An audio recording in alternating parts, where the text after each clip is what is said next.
позволю себе открыть наше заседание. Леонид, ты не возражаешь? Нисколько. Хорошо. Спасибо за твою техническую поддержку, за то, что ты всем разослал приглашение и обеспечил нас связью. И это крайне для нас важно. Я позволю обратиться к нашим коллегам. У нас уже 22, и вот думаю, что будут еще подсоединяться к нам люди. И я вижу, что основные докладчики у нас на месте.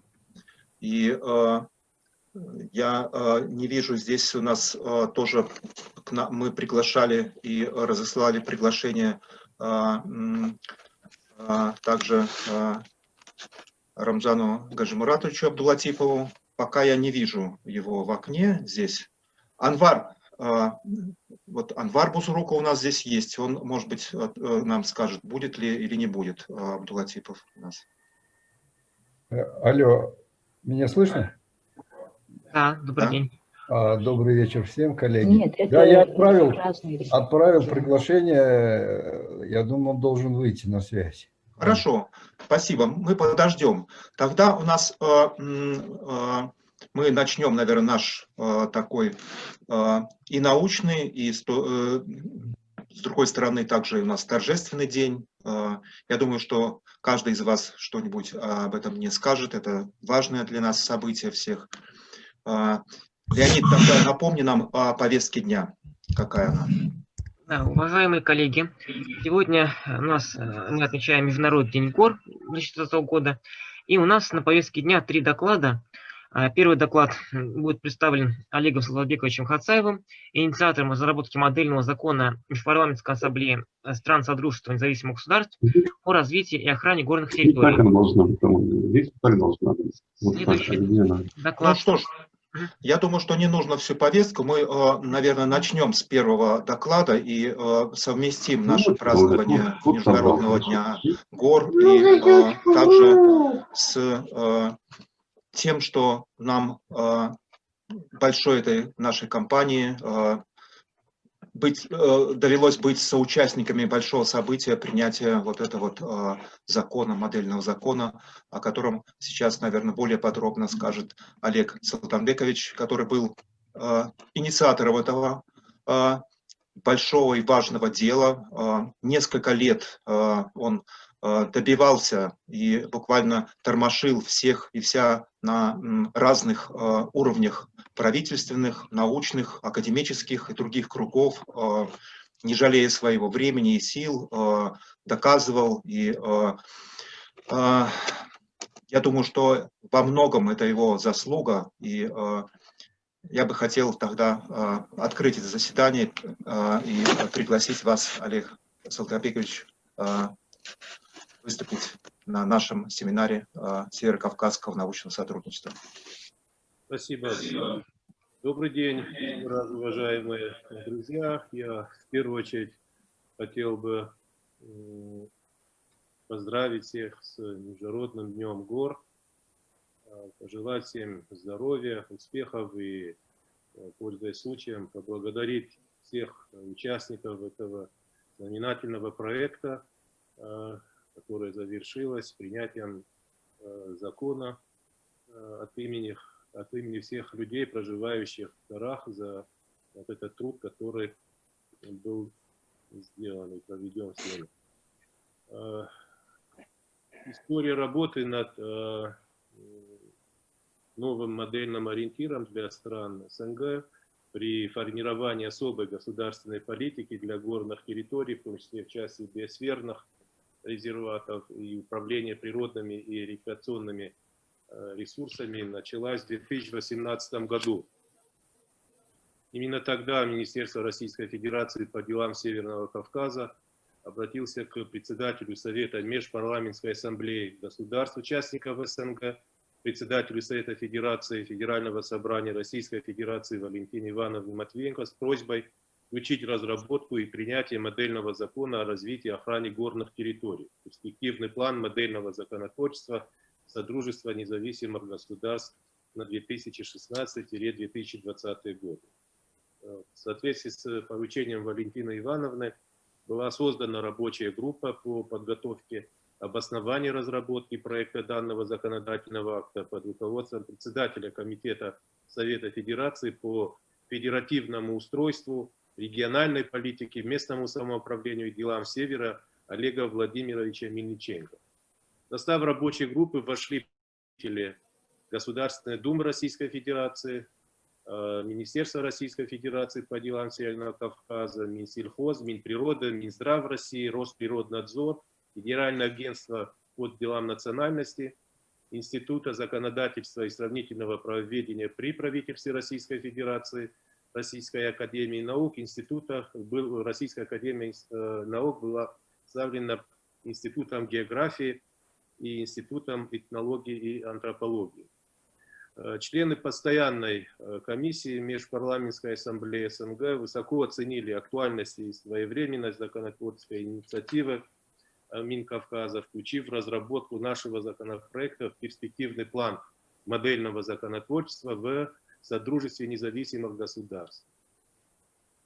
Разработчиками модельного закона стали Совет Федерации, то есть ряд сенаторов принимали участие в вышеназванной рабочей группе, депутаты Государственной Думы, Министерство Российской Федерации по делам Северного Кавказа, ну и, естественно, основную работу выполняли представители и ученые Института законодательства и сравнительного правоведения при правительстве Российской Федерации и Институт географии Российской академии наук. В этой связи я хочу, пользуясь случаем, поблагодарить руководство вышеупомянутых институтов в лице Талии Аруловны Хабриевой и Ольги Николаевны Соломиной. Колоссальную работу провели Елена Анатольевна Галиновская, Николай Валерьевич Кичигин, Юрий Петрович Баденков, Алексей Николаевич Гуня. И, пользуясь случаем, я хотел бы сказать вам огромное спасибо и признательность за личный вклад в разработку модельного закона. Я думаю, что если бы не ваша вот такая поддержка, как маститых ученых, которые аргументированно и во время первой заседаний, в первом, во втором чтении, вы аргументированно доказывали представителям комиссии Межпарламентской ассамблеи о необходимости коллегиального решения этой большой проблемы, которая долгие годы не решалась. Отдельно хочу поблагодарить Наталью Игоревну Амбурцеву за поддержку и решение организационных вопросов в Межпарламентской ассамблее СНГ. Проект модельного закона получил широкую поддержку. Я хотел бы, коллеги, обратить ваше внимание именно вот на этой истории, что депутаты Государственной Думы и члены Совета Федерации поддержали нашу инициативу, и в преддверии третьего чтения официально были направлены письма поддержки от председателя Комитета по делам национальности Государственной Думы Российской Федерации Валерия Георгиевича Газаева, от заместителя председателя Комитета Государственной Думы по делам СНГ, евразийской интеграции и связям с отечественниками Умахана Магомед Гаджиевича Умаханова, члена Комитета Государственной Думы по международным делам Расула Борисовича Баташева. Существенную поддержку оказали вот на начальном этапе, когда эта идея зародилась, что необходимо всем вместе объединить усилия и проработать этот вопрос. Тогдашний глава Дагестана Рамазан Гаджимурадович Абдулатипов и глава Республики Северной Осетия Алания Питаров Вячеслав Зелимханович. В сентябре прошлого года в штаб-квартире ЮНЕСКО в Париже состоялась моя встреча с директором направления экологической науки и науки о Земле, куратором программы «Человек и биосфера» господином Мигелем Готом и директором Центра всемирного наследия ЮНЕСКО госпожей Мехтиль Рослер, на которой мы обсудили возможность получения комментариев к модельному закону по развитию и охране горных территорий от сотрудников и экспертов ЮНЕСКО из числа ведущих мировых специалистов в области экологии и устойчивого развития. Очень с научной точки зрения обоснованно выступил на этой встрече господин Кичигин, который представлял Институт сравнительного развития. В ноябре прошлого года из штаб-квартиры ЮНЕСКО мы получили комментарии, в которых ЮНЕСКО дало высокую оценку нашим усилиям по созданию подробных законодательных норм для горных территорий с акцентом на эффективное использование природных ресурсов и обеспечение устойчивого экономического, экологического и социального развития.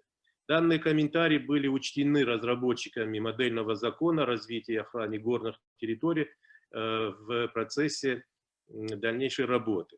Горные регионы и горные народы, все присутствующие участники этой сегодняшней нашего высокого собрания, безусловно, лучше меня знают, что являются такими уязвимыми и чувствительными к воздействию глобальных и региональных климатических и геополитических изменений. Юрий Петрович Батенков в своих в последнее время и выступлениях, и комментариях говорил, что и пандемия, и его тотальное распространение не только в крупнейших городских агломерациях с высокой плотностью населения, но и в отдельных горных территориях и поселениях, но со всей остротой ставит перед государством и обществом фундаментальную проблему взаимодействия человека и биосферы. И мы, безусловно, на это должны обратить особое внимание.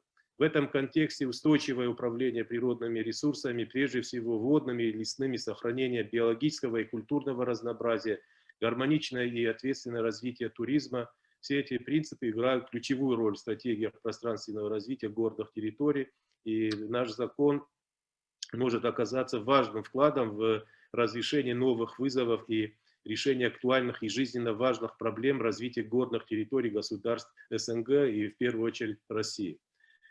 Уважаемые коллеги, я уверен, что уже принятый модельный законопроект о развитии и охране горных территорий на уровне Межпарламентской ассамблеи будет способствовать активной разработке соответствующего проекта федерального закона.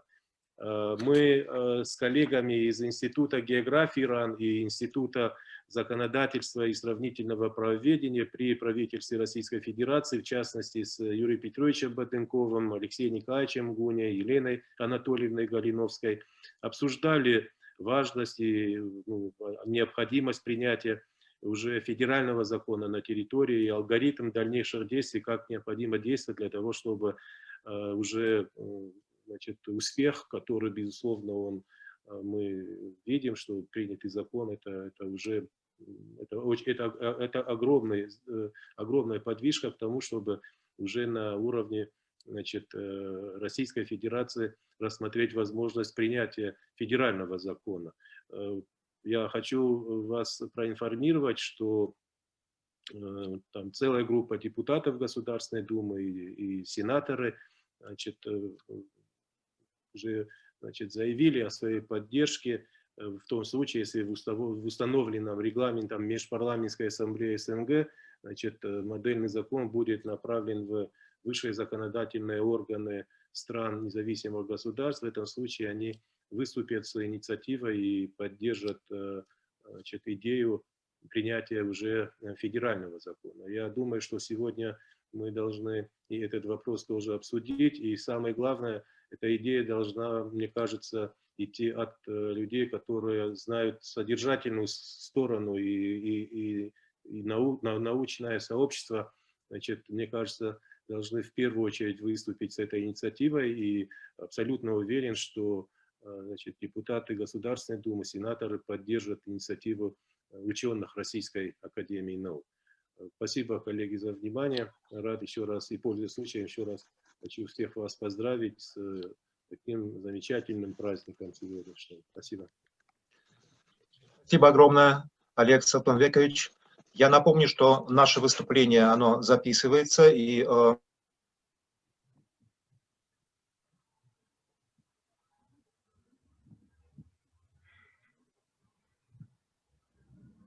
Алексей Николаевич. Присутствуют фактически все регионы Северного Кавказа. Я смотрю, что у нас, да, практически все регионы Северного Кавказа. И у нас мы представляем как и горы, как и ученых, так и людей, которые неравнодушны к проблемам гор. Поэтому, конечно, здесь для нас значение вот этого факта принятия этого закона оно имеет две стороны. Мы понимаем, что это должно быть на пользу горцам. С другой стороны, как ученые, мы видим свой некий интерес продолжения исследований вот в этих смежных областях географа, правовых, юридических и так далее. Есть ли вопросы к Олегу Султанбековичу принципиального характера? Если есть какие-то комментарии, пожалуйста.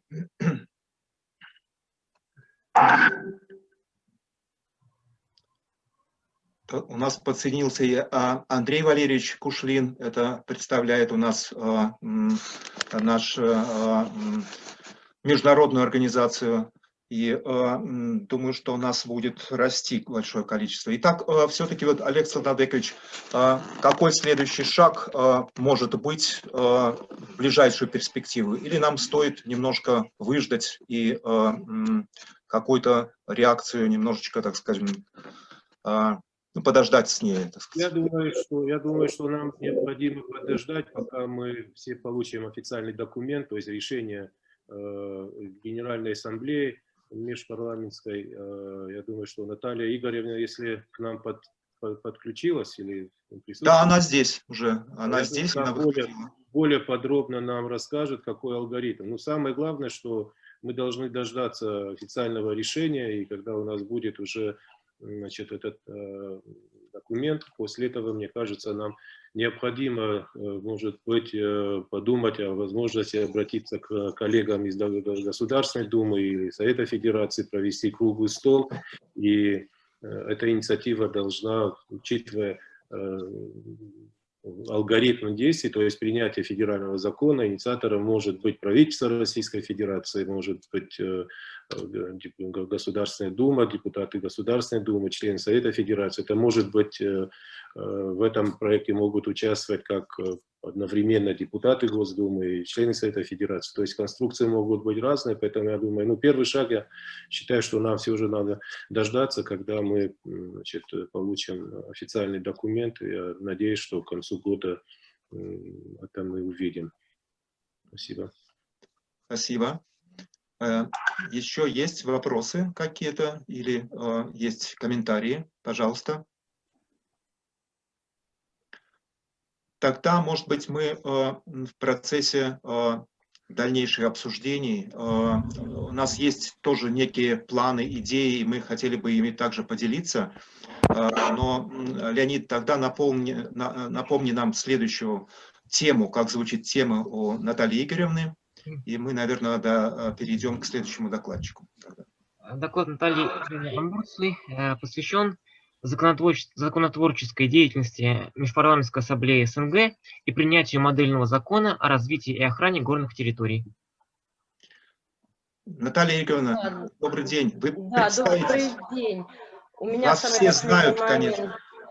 У меня сломалась камера, поэтому я тут с двух компьютеров пытаюсь выйти. Меня слышно? Первый вопрос. Да. Слышно и видно. Слышно и видно. Ага, да. Прекрасно, да. Все как обычно. В последний момент начинает что-то ломаться.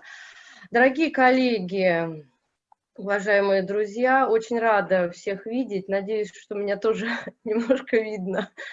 Вот. Я, конечно, хочу всех поздравить с праздником. Международный день гор, прекрасное событие. Ну и позвольте мне немножко рассказать о законотворческой деятельности, о Межпарламентской ассамблее, собственно, о процессе принятия важного закона в нашей с вами жизни, я надеюсь, закон о развитии и охране горных территорий. Ну, собственно, Межпарламентская ассамблея государств-участников СНГ существует более чем 25 лет, и за все это время, конечно, зарекомендовала себя как авторитетная международная организация в сфере межпарламентского сотрудничества, которая объединяет парламенты государств-участников Содружества независимых государств.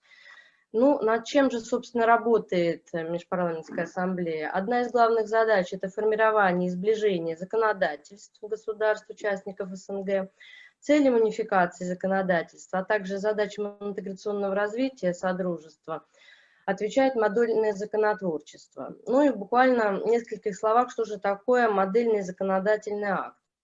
Собственно, модельные законодательные акты и рекомендации – это адаптированные к условиям сотрудничества международные и, прежде всего, европейские правовые акты. То есть это, по сути, рамочные документы, которые носят рекомендательный характер. И после их принятия в Межпарламентской ассамблее модельные законы, они предлагаются странам Содружества как образцы для местного законодательства. И таким образом, создавая модельную законодательную базу, МПА-СНГ способствует трансформации передовых норм права в законы государств-участников СНГ с учетом уже сложившейся в них правоприменительной практики. Подготовку модельных законодательных актов, которые посвящены экологическим проблемам, охране окружающей среды, рациональному использованию природных ресурсов, аграрным вопросам, осуществляет постоянная комиссия МПА СНГ по аграрной политике, природным ресурсам и экологии, секретарем которой, собственно, я являюсь. Комиссия была создана в 1992 году. Членами комиссии являются парламентарии, представляющие парламенты государств-участников МПА СНГ. На сегодняшний день это Азербайджанская республика, Республика Армения, Республика Беларусь, Республика Казахстан, Кыргызская республика, Республика Молдова, Российская Федерация, Республика Таджикистан. Основные направления работы комиссии включают организационное, организационно-справочное, научное обеспечение взаимодействия парламентариев, далее проведение заседаний, научно-практических конференций, семинаров, круглых столов, ну и также участие в разработке различных проектов межгосударственных документов. Заседания комиссии проходят обычно 2 раза в год в штаб-квартире МПА СНГ в Санкт-Петербурге в Таврическом дворце, либо в странах Содружества по приглашению парламентов государств-участников СНГ. За время работы МПА принято 79 документов, подготовку которых осуществляла наша постоянная комиссия, включая модельные кодексы, это лесной кодекс, водный, земельный, экологический, модельные законы по различным проблемам экологии, охране окружающей среды, это законы об экологическом ущербе, об экологическом туризме, об особо охраняемых природных территориях, об охране атмосферного воздуха, о сохранении и устойчивом использовании восстановления биологического разнообразия и ряд многих других. Также это конвенции. Конвенция о коллективной экологической безопасности, о сохранении агробиоразнообразия государств-участников СНГ. Большое внимание уделяется вопросам законодательного регулирования аграрной сферы. Модельные законы о семенах, об охране почв, о сохранении генетических ресурсов культурных растений, об экологическом агропроизводстве и ряд еще других. Также законотворческая деятельность комиссии нашла отражение в проектах модельных документов, направленных на решение региональных проблем, касаемых Каспийского моря. По инициативе комиссии приняты рекомендации по проекту Конвенции о сохранении биологических ресурсов Каспийского моря и управлении ими. Подготовлены и приняты законы об аквакультуре, о сохранении, воспроизводстве и рациональном использовании осетровых и лососевых рыб, модельный рыбохозяйственный кодекс государств-участников СНГ. Сейчас комиссия приступает к разработке следующих модельных законов в новой редакции. Это модельные законы об экологической безопасности, о доступе к экологической информации, об отходах производства и потребления, об особо охраняемых природных территориях и модельный закон об экологических фондах. Ну и теперь позвольте ознакомить вас с деятельностью комиссии по проекту модельного закона о развитии и охране горных территорий. Ну, прежде всего, я хотела бы, конечно, остановиться на основных процедурных моментах именно подготовки модельного закона. Согласно положению о разработке модельных законодательных актов и рекомендаций, разработку модельных актов могут инициировать прежде всего парламенты и палаты парламентов государств-участников МПА СНГ, уставные органы, органы отраслевого сотрудничества, Совет Межпарламентской ассамблеи, постоянные комиссии Межпарламентской ассамблеи, депутаты парламентов и члены парламентских делегаций. Другие организации государств Содружества могут также инициировать разработку модельных законодательных актов, но через либо парламенты, либо органы отраслевого сотрудничества, также депутатов парламентов, либо через постоянные комиссии Межпарламентской ассамблеи. Как уже сказал Олег Султанбекович, инициатива разработки проекта модельного закона о развитии и охране горных территорий принадлежит Министерству Российской Федерации по делам Северного Кавказа. В апреле 2018 года к нам в секретариат Совета МПА СНГ от Олега Султанбековича поступило письмо с просьбой рассмотреть вопрос о разработке проекта модельного законодательного акта о горных территориях.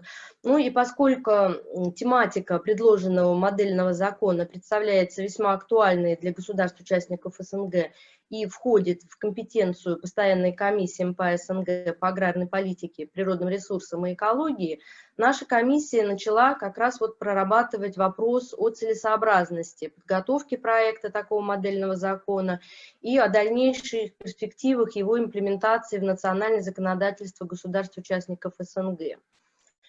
На заседании комиссии, которое состоялось 18 октября 2018 года, парламентарии стран Содружества пришли к единому мнению о своевременности и важности такого модельного документа и вынесли постановление просить Совет МПА СНГ включить в перспективный план модельного законотворчества в СНГ на 2016-2020 годы разработку модельного закона о развитии и охране горных территорий. Ну, собственно, вот с этого все и началось.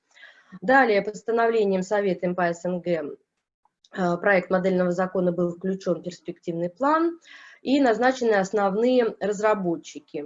Ими были определены Комитет Совета Федерации Федерального собрания Российской Федерации по федеральному устройству, региональной политике, местному самоуправлению и делам Севера, а также Институт законодательства и сравнительного правоведения при правительстве Российской Федерации. В дальнейшем к разработчикам подключился также в качестве разработчика Министерства Российской Федерации по делам Северного Кавказа. Первое чтение проекта модельного закона состоялось на заседании постоянной комиссии МПА СНГ 31 мая 2019 года. Всего их было 3.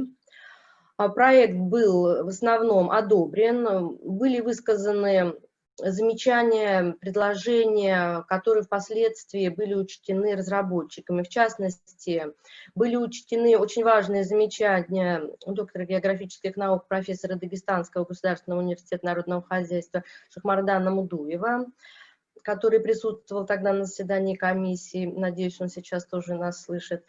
Далее проект направлялся в профильные комитеты и комиссии парламентов государств-участников СНГ для получения экспертных заключений. После этого в секретариат Совета МПА СНГ поступило очень много замечаний различных и предложений и из Палаты представителей Национального собрания Республики Беларусь, и Жагорку Кинеша Кыргызской Республики, Совета Федерации Федерального собрания Российской Федерации, Сената парламента и Маджлиса парламента Республики Казахстан, Маджлиси Милли Маджлиси Али Республики Таджикистан, Сената и Законодательной палаты Али Маджлис Республики Узбекистан. Ну и здесь среди всех таких многочисленных замечаний хочется отметить замечания из Кыргызской республики, большая часть из которых решением комиссии также была принята. Обсуждение проекта модельного закона проходило не только на площадке Таврического дворца в рамках заседания комиссии. 12 ноября 2019 года в Ессентуках был организован семинар, посвященный обсуждению проекта модельного закона. Семинар был организован Министерством Российской Федерации по делам Северного Кавказа, и его вел Олег Султанбекович Хацаев, который в своем выступлении подчеркнул особое значение модельного закона для совершенствования российского законодательства. В обсуждении законопроекта принимали участие главы муниципальных образований Северокавказского федерального округа, а также эксперты из Института законодательства и сравнительного правоведения, собственно, непосредственные разработчики проекта, Северокавказского горно-металлургического института, Института этнологии и антропологии Микулхамаклая ИРАН, Института географии ИРАН, Северо-Осетинского государственного университета. Ну и участники семинара также выступили в поддержку модельного закона, подчеркивая важность и своевременность. И впоследствии ими были высказаны также значительные замечания и предложения по дальнейшей доработке. Еще одно важное мероприятие состоялось во Владикавказе 6 декабря 2019 года. Это была научная практическая конференция горной территории «Приоритетные направления развития», в рамках которой был проведен круглый стол по государственной политике поддержки горных территорий, правовом сопровождении на примере модельного закона. В работе круглого стола приняли участие 14 экспертов из стран Содружества, и по результатам обсуждения модельного законопроекта участники также высказали ряд рекомендаций и предложений по его доработке. Далее, из Узбекистана от профессора Тураба Жумаева мы получили также ряд замечаний по доработке, и большая часть из которых была также учтена разработчиками. В целом, если как-то количественно пытаться оценить вот учтенные замечания, то я бы сказала, что все-таки более половины замечаний, предложений, которые высказывались, они были приняты. Ну и наибольшие, пожалуй, проблемы возникали в введении и определении новых терминов, ну вообще в понятийном аппарате в целом по закону. Также я хочу с удовольствием отметить, что в третьем номере 2019 года Международного научно-аналитического журнала МПА СНГ «Диалог. Политика и право» вышла статья Шахмардана Мудуева и Холназара Мухабатова. Вот я вам сейчас покажу. Видно, да, у нас журнальчик. Статья о важности создания горного законодательства для социально-экономического развития территорий стран СНГ. Ну и, наконец, последнее заседание комиссии 22 октября 2020 года, на котором проект модельного закона был в целом одобрен и рекомендован на рассмотрение Межпарламентской ассамблеи. Заседание, которое состоялось совсем недавно, 23 ноября. Проект модельного закона был принят, ну, с чем я, собственно, всех еще раз хочу поздравить и лично выразить огромную благодарность всем, кто принимал участие в создании, обсуждении этого проекта. Прежде всего, конечно, это Олегу Султанбековичу Хацаеву, это нашим разработчикам, юристам Института законодательства в сравнительном правоведении при правительстве Российской Федерации Елене Галиновской, Николаю Кичигину, специалистам Института географии РАНа Юрию Петровичу Боденкову и Алексею Буни, нашим коллегам, академику Айдаралиеву, Республика Кыргызстан, профессору Жумаеву, Республика Узбекистан, профессору Мухабатову из Таджикистана, а также Шахмардану Мудуеву, Юрию Караеву, Фатиме Хацаевой и еще, наверное, многим-многим другим. Ну и в заключение своего выступления я хотела бы сказать, что Межпарламентская ассамблея всегда крайне заинтересована в качественной работе над проектами модельных законов, открыта всегда к диалогу и сотрудничеству по большому кругу вопросов и всегда рада, если проекта модельных документов оказывается экспертная поддержка. Благодарю за внимание. Спасибо. Спасибо огромное за столь подробную, так сказать, нашу историю, как мы шли к этому. Я должен всем сказать, что в лице Натальи Игоревны мы обрели очень важного союзника и человека, который поддержал наши инициативы с самого начала. И Наталья Игоревна, она является сама географом, у нее есть географический интерес к горам непосредственный. Не раз она бывала уже у нас в горах и хотела бы еще, вот мы говорили об этом, что, к сожалению, вот эта эпидемиологическая обстановка нам испортила летний сезон, и мы не смогли как следует понаслаждаться нашими горами.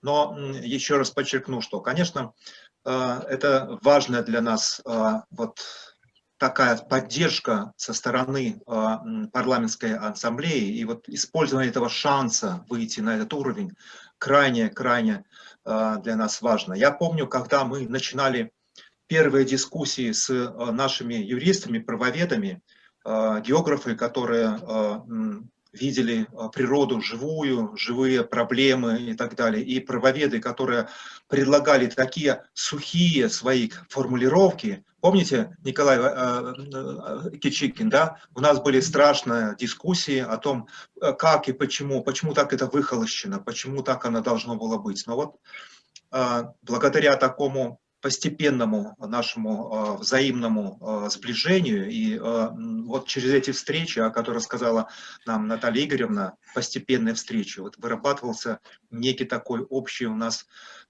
взгляд. Я думаю, что и до сих пор, наверное, есть географы, ученые, которые не совсем довольны той или иной статьей, той или иной формулировкой. Но это нормально, я думаю, да? Есть ли вопросы к Наталье Игоревне? Или комментарии, пожалуйста. Только благодарность за сотрудничество, Наталья Игоревна. Да, спасибо огромное.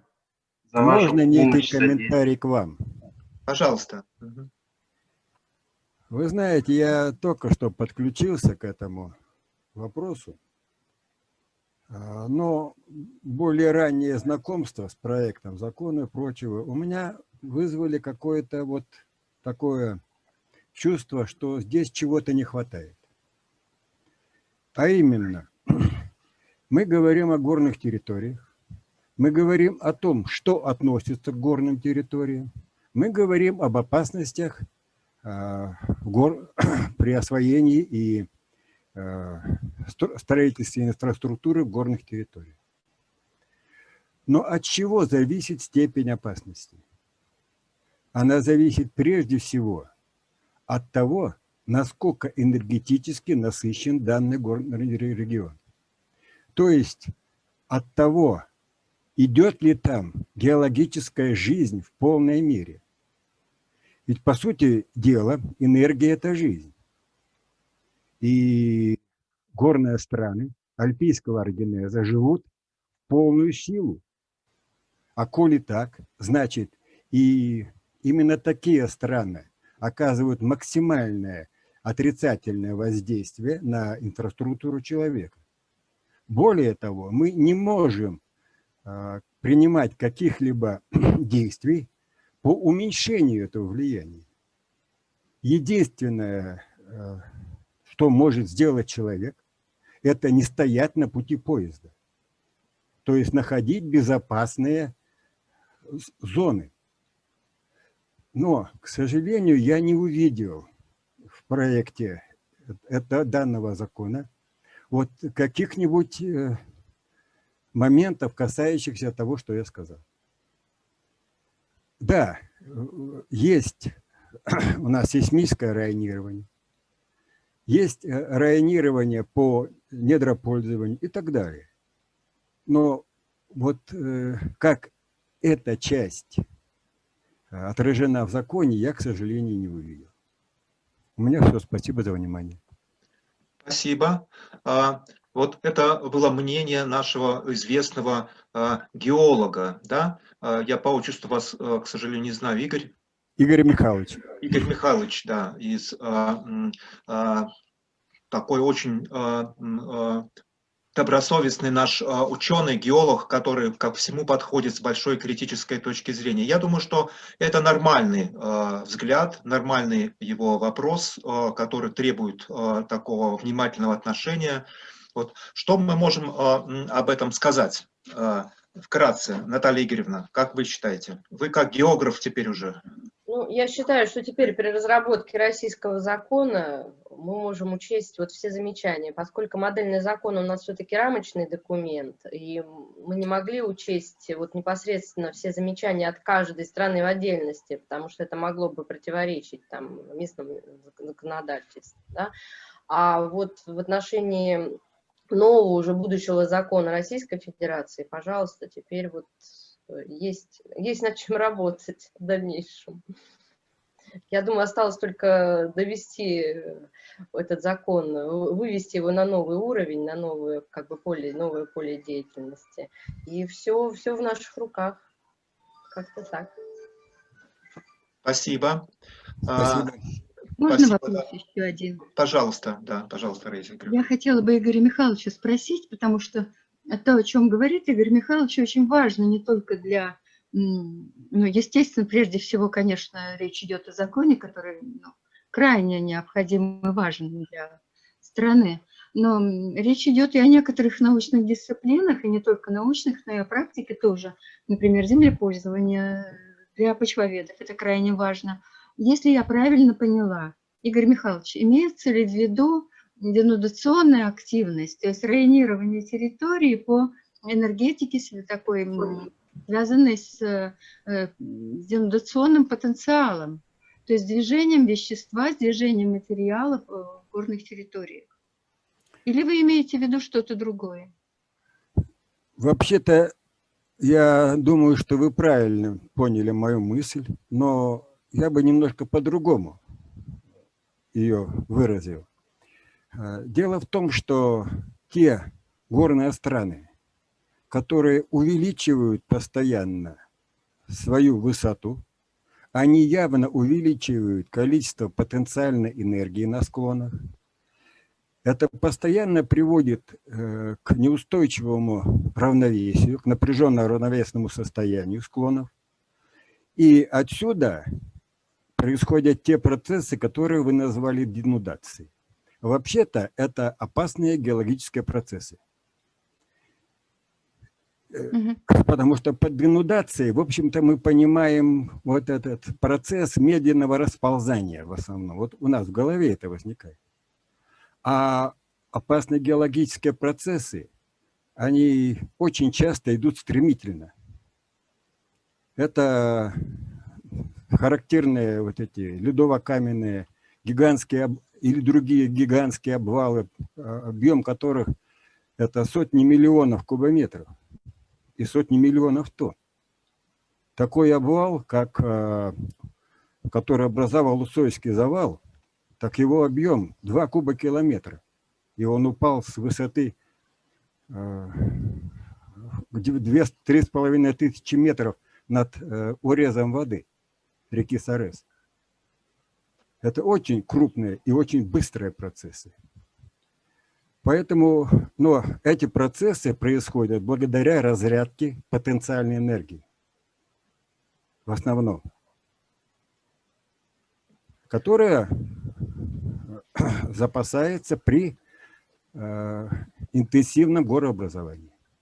Как только процесс разрушения склонов идет быстрее, чем воздымание, то есть практически прекращается горообразование, мы видим постепенное, не то что затухание, но уменьшение опасности. Оно именно так происходит. Вот я примерно так это понимаю. Спасибо большое. Я, собственно, денудацию имела в виду в таком расширительном смысле, но я это имела в виду. Спасибо большое, я поняла. Речь идет в основном о геодинамике, очевидно. Да? Совершенно правильно. Это геодинамика. И геодинамика не только экзогенная, но и эндогенная. Да. Спасибо большое. Спасибо. Если позволите. Да, Юрий Петрович. Очень коротко, совершенно справедливый вопрос о вопросах управления развитием в зонах риска. Они разные могут быть. Мы здесь должны иметь, конечно, что это разные характерные времена развития геодинамических процессов и, скажем, землепользования, текущей жизни, грубо говоря. В этом законе частично это учитывается, оно носит декларативный характер. И сейчас во всем мире, в горах в частности, для конкретных горных территорий, муниципалитетов разрабатываются и существуют такие программы мониторинга по степеням риска в конкретных абсолютно участках и раннего оповещения и так далее.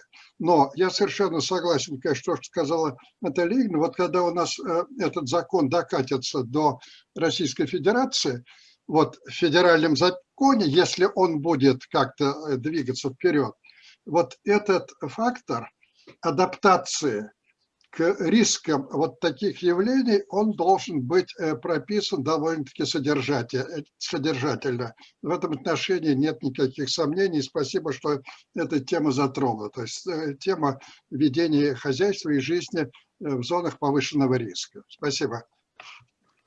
Спасибо. Еще вопросы, комментарии?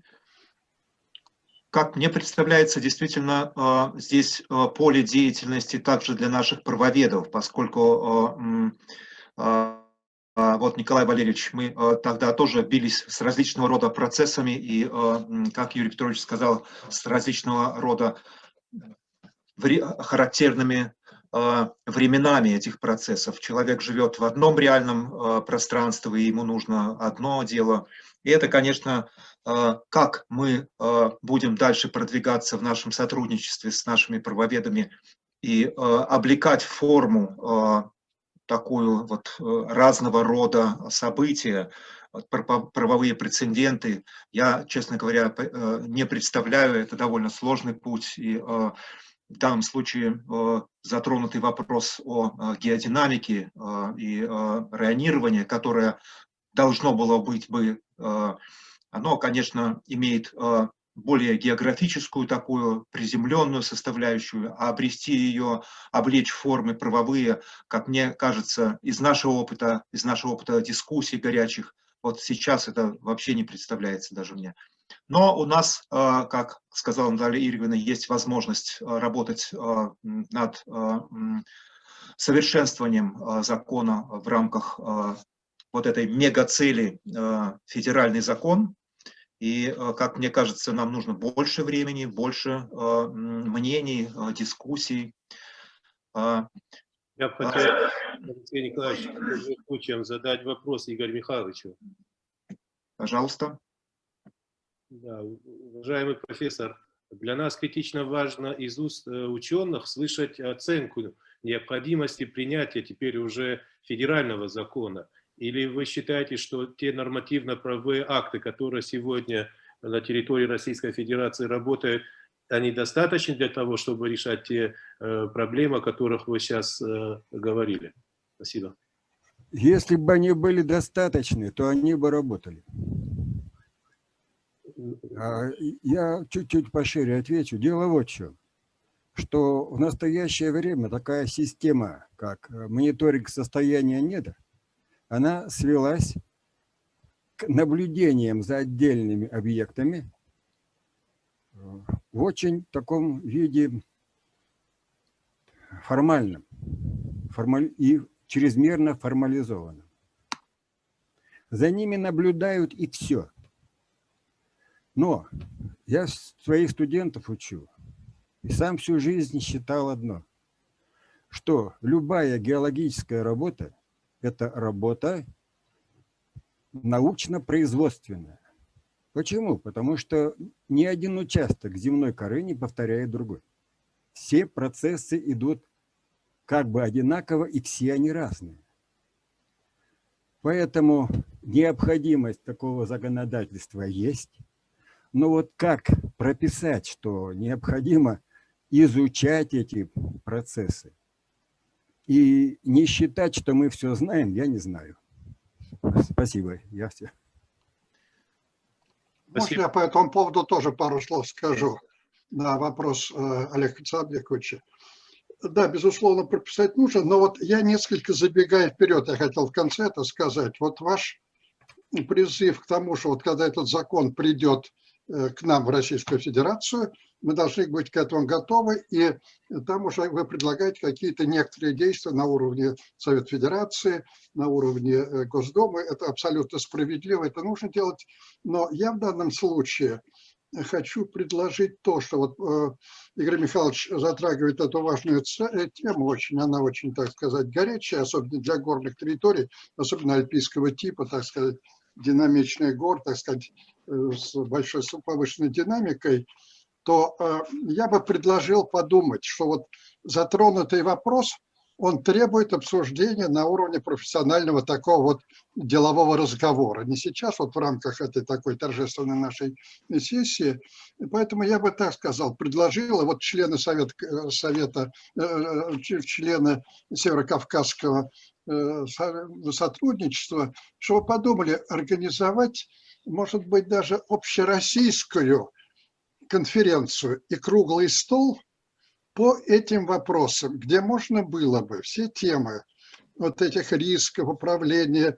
Там есть очень много разных подходов. Потому что я просто хочу сказать, что во многих странах, в Италии, в Швейцарии, в Штатах, есть уйма вот таких очень интересных подходов по выполнению специального типа мониторинга, который включает в себя не только управление, не только наблюдение, но и управление через какие-то инженерные конструкции, какие-то местные прогнозы, управленческие решения законодательного характера, экономического характера. Мы просто их не очень хорошо знаем. Но это, конечно, требует детальной дискуссии, чтобы услышать всех, абсолютно все эти подробности на таком профессиональном геолога, скажем, в данном случае геолого-географическом пути с приглашением юристов, потому что это все переводится на юридический язык. Это все переводится, но это особый тип работы. Как перевести вот эти вот знания рисков в юридический язык, в язык экономический, каких-то правовых актов и так далее, поддержки, предупреждения. Это все существует. Но я думаю, что сейчас, конечно, вот на этом нашем мероприятии мы вряд ли сможем это все обсудить, но вот и забегая вперед, я сказал бы, наверное, может быть, одним из выводов нашего обсуждения сегодня было бы сформулировать так, что роль науки – это такая подготовительная фаза, предфедерально-законодательная, провести широкое обсуждение. То, что сейчас пока, я тоже забегаю вперед немножко, пока в Российской Федерации федеральный закон и горное законодательство в рамках, скажем, той же самой стратегии пространственного развития всей России, он трактуется только через Северо-Кавказский федеральный округ.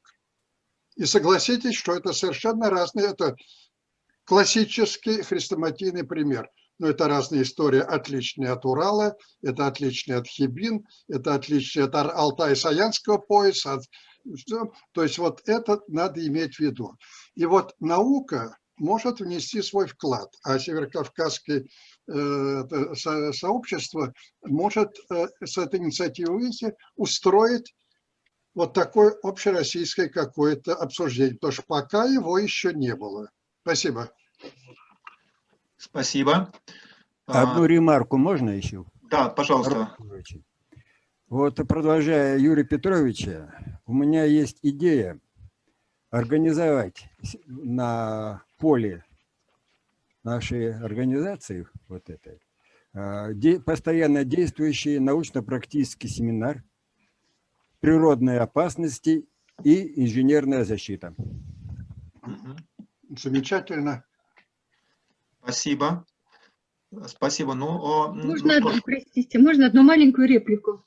Пожалуйста. Я бы хотела напомнить имя Дмитрия Анатольевича Вейнберга, потому что мне кажется, что на этом семинаре или на этом совещании, если оно будет, он может незримо присутствовать. И я уверена, что Василий Михайлович хорошо знает его работу. И это бы очень всем нам помогло. Спасибо большое. Спасибо. По-моему, создался такой критический уровень такой нашей мысли творческой, что мы хотели бы что-то сделать для вот этого общего дела. И есть мотивация очень и для ученых, и для политиков наших.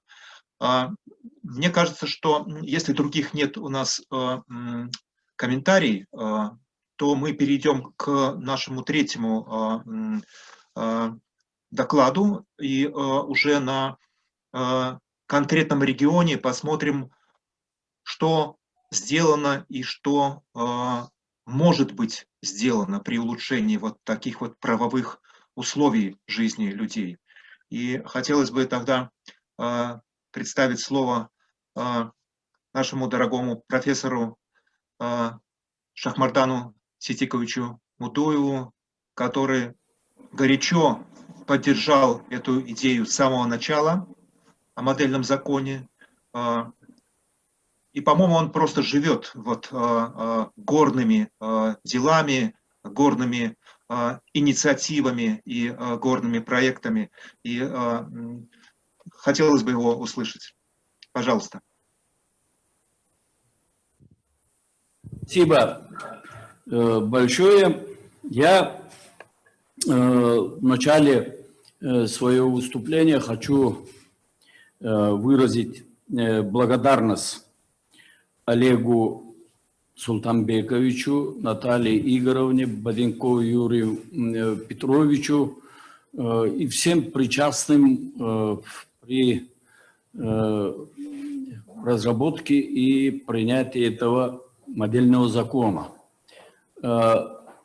Честно говоря, не только инициатор, но если бы не усилия, не стремление, не хватку этого молодого, но масштабного политика, экономиста, этого человека, этот закон, может быть, и не смогли бы пробить, потому что долгое время многие субъекты Российской Федерации пытались это делать, в том числе и Республика Дагестан несколько раз пыталась пробиться в федеральные органы о необходимости принятия горной политики, законодательства, но удалось сейчас. Это его работа, это целенаправленная и очень такая активная поддержка и работа Натальи Игоревны и всех остальных, кто занимался этим вопросом, благодаря кому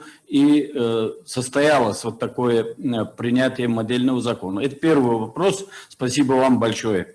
Второе, вот я вначале же хочу сказать, для Российской Федерации, как я думаю, такой закон, общий закон о горных территориях, он, я не знаю, как может быть, он даже сложнее, чем в странах СНГ будет принято. Может быть, это тоже какой-то модельный закон будет для того, чтобы основываться на разработках горных этих законов, горных территориях субъектов Российской Федерации. Дело в том, что, как Юрий Петрович говорит, это не только такое разнообразие горных проблем и горных этих, это отсутствие долгое время политики, он привел к сегодняшнему состоянию. И, честно говоря, вот это разнообразие горных территорий, горных регионов, горных зон со всем населением разнообразным, тоже этническим составом, природными ресурсами. Вот тут тоже какой-то вот такой основы закона об охране и развитии горных территорий, и потом уже разработать или внести свои изменения, у кого есть эти законы, и конкретные законы принять у субъектов Российской Федерации. Наверное, вот так, я не знаю, Олег Султанбекович, он ближе к этому и практически занят этим вопросом. Мы солидарны с его деятельностью. Я пока возможности или силы есть, я буду рядом и буду очень серьезно, активно заниматься этим вопросом. Теперь конкретно переходя к Республике Дагестан. Дагестанские горы, я много раз говорил об этом, они тоже отличаются от других территорий, горных территорий Северо-Кавказского федерального округа. Я не говорю о других местах вот Северо-Кавказского федерального округа.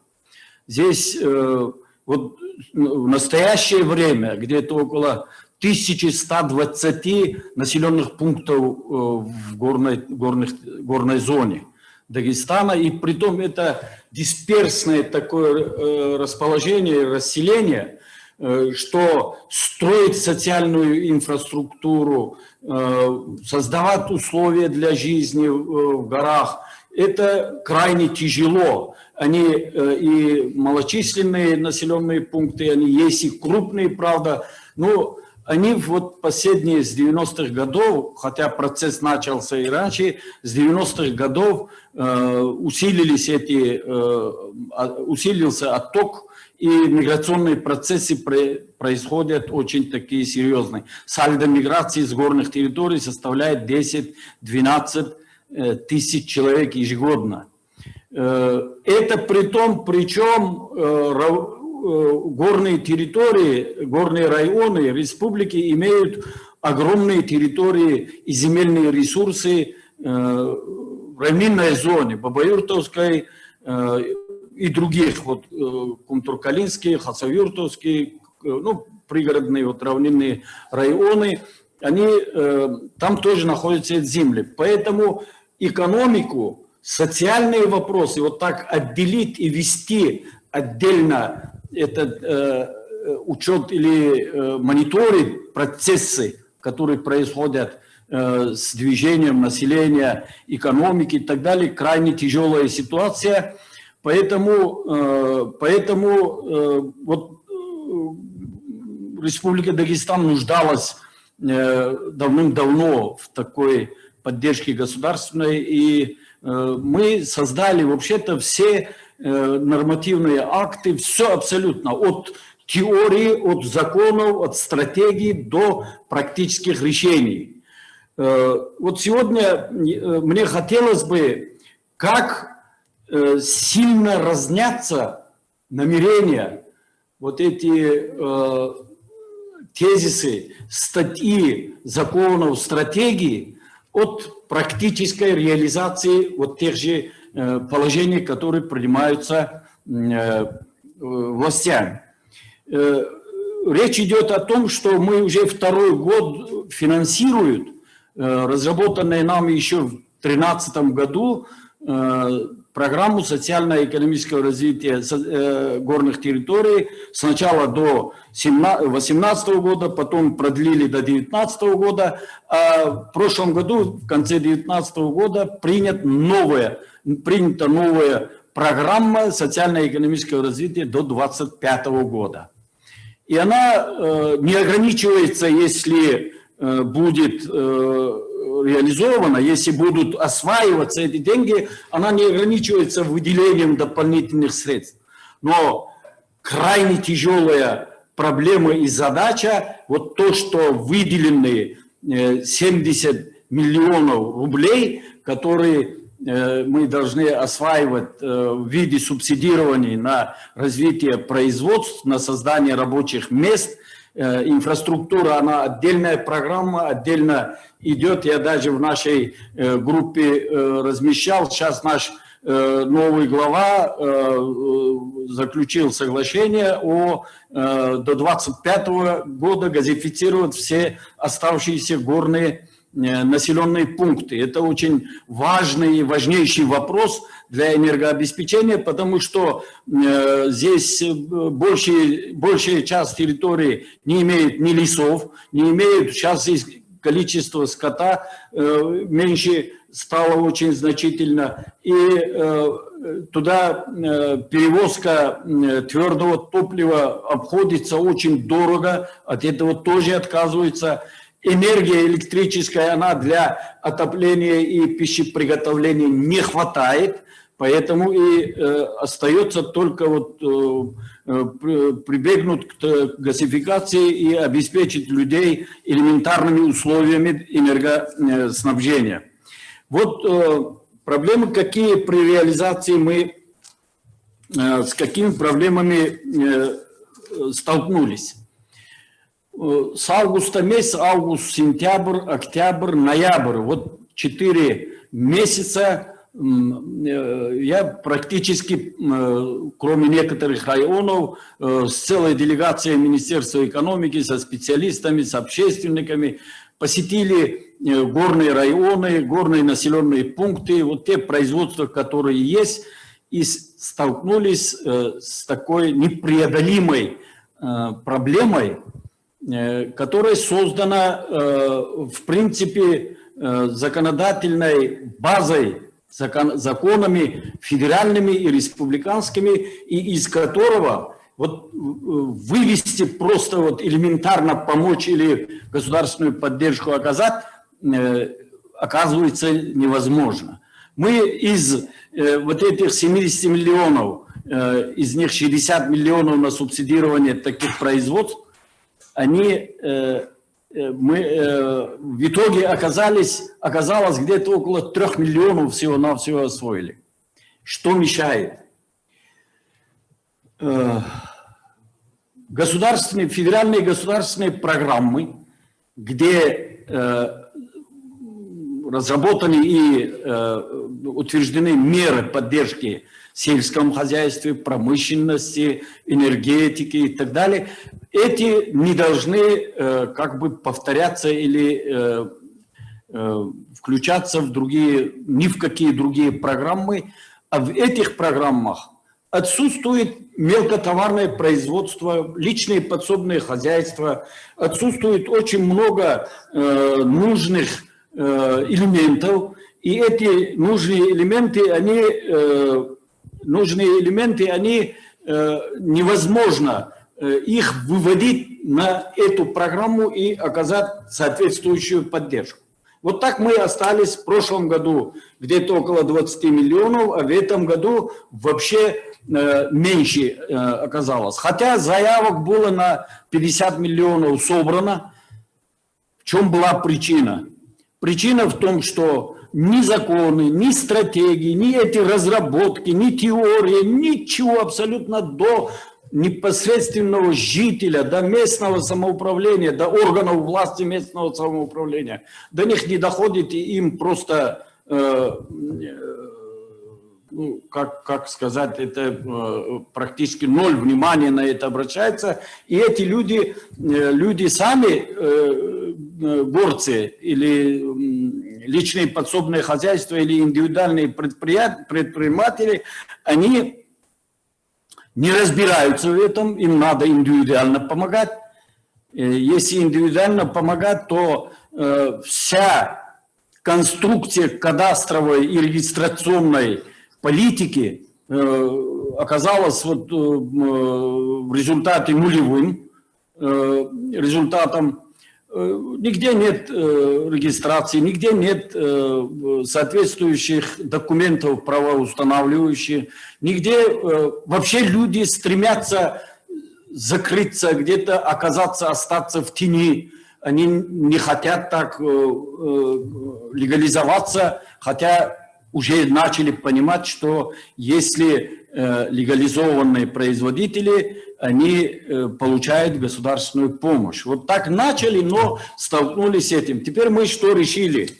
Совместно с Министерством экономики мы изменяем полностью подходы к реализации закона о горных территориях и программе.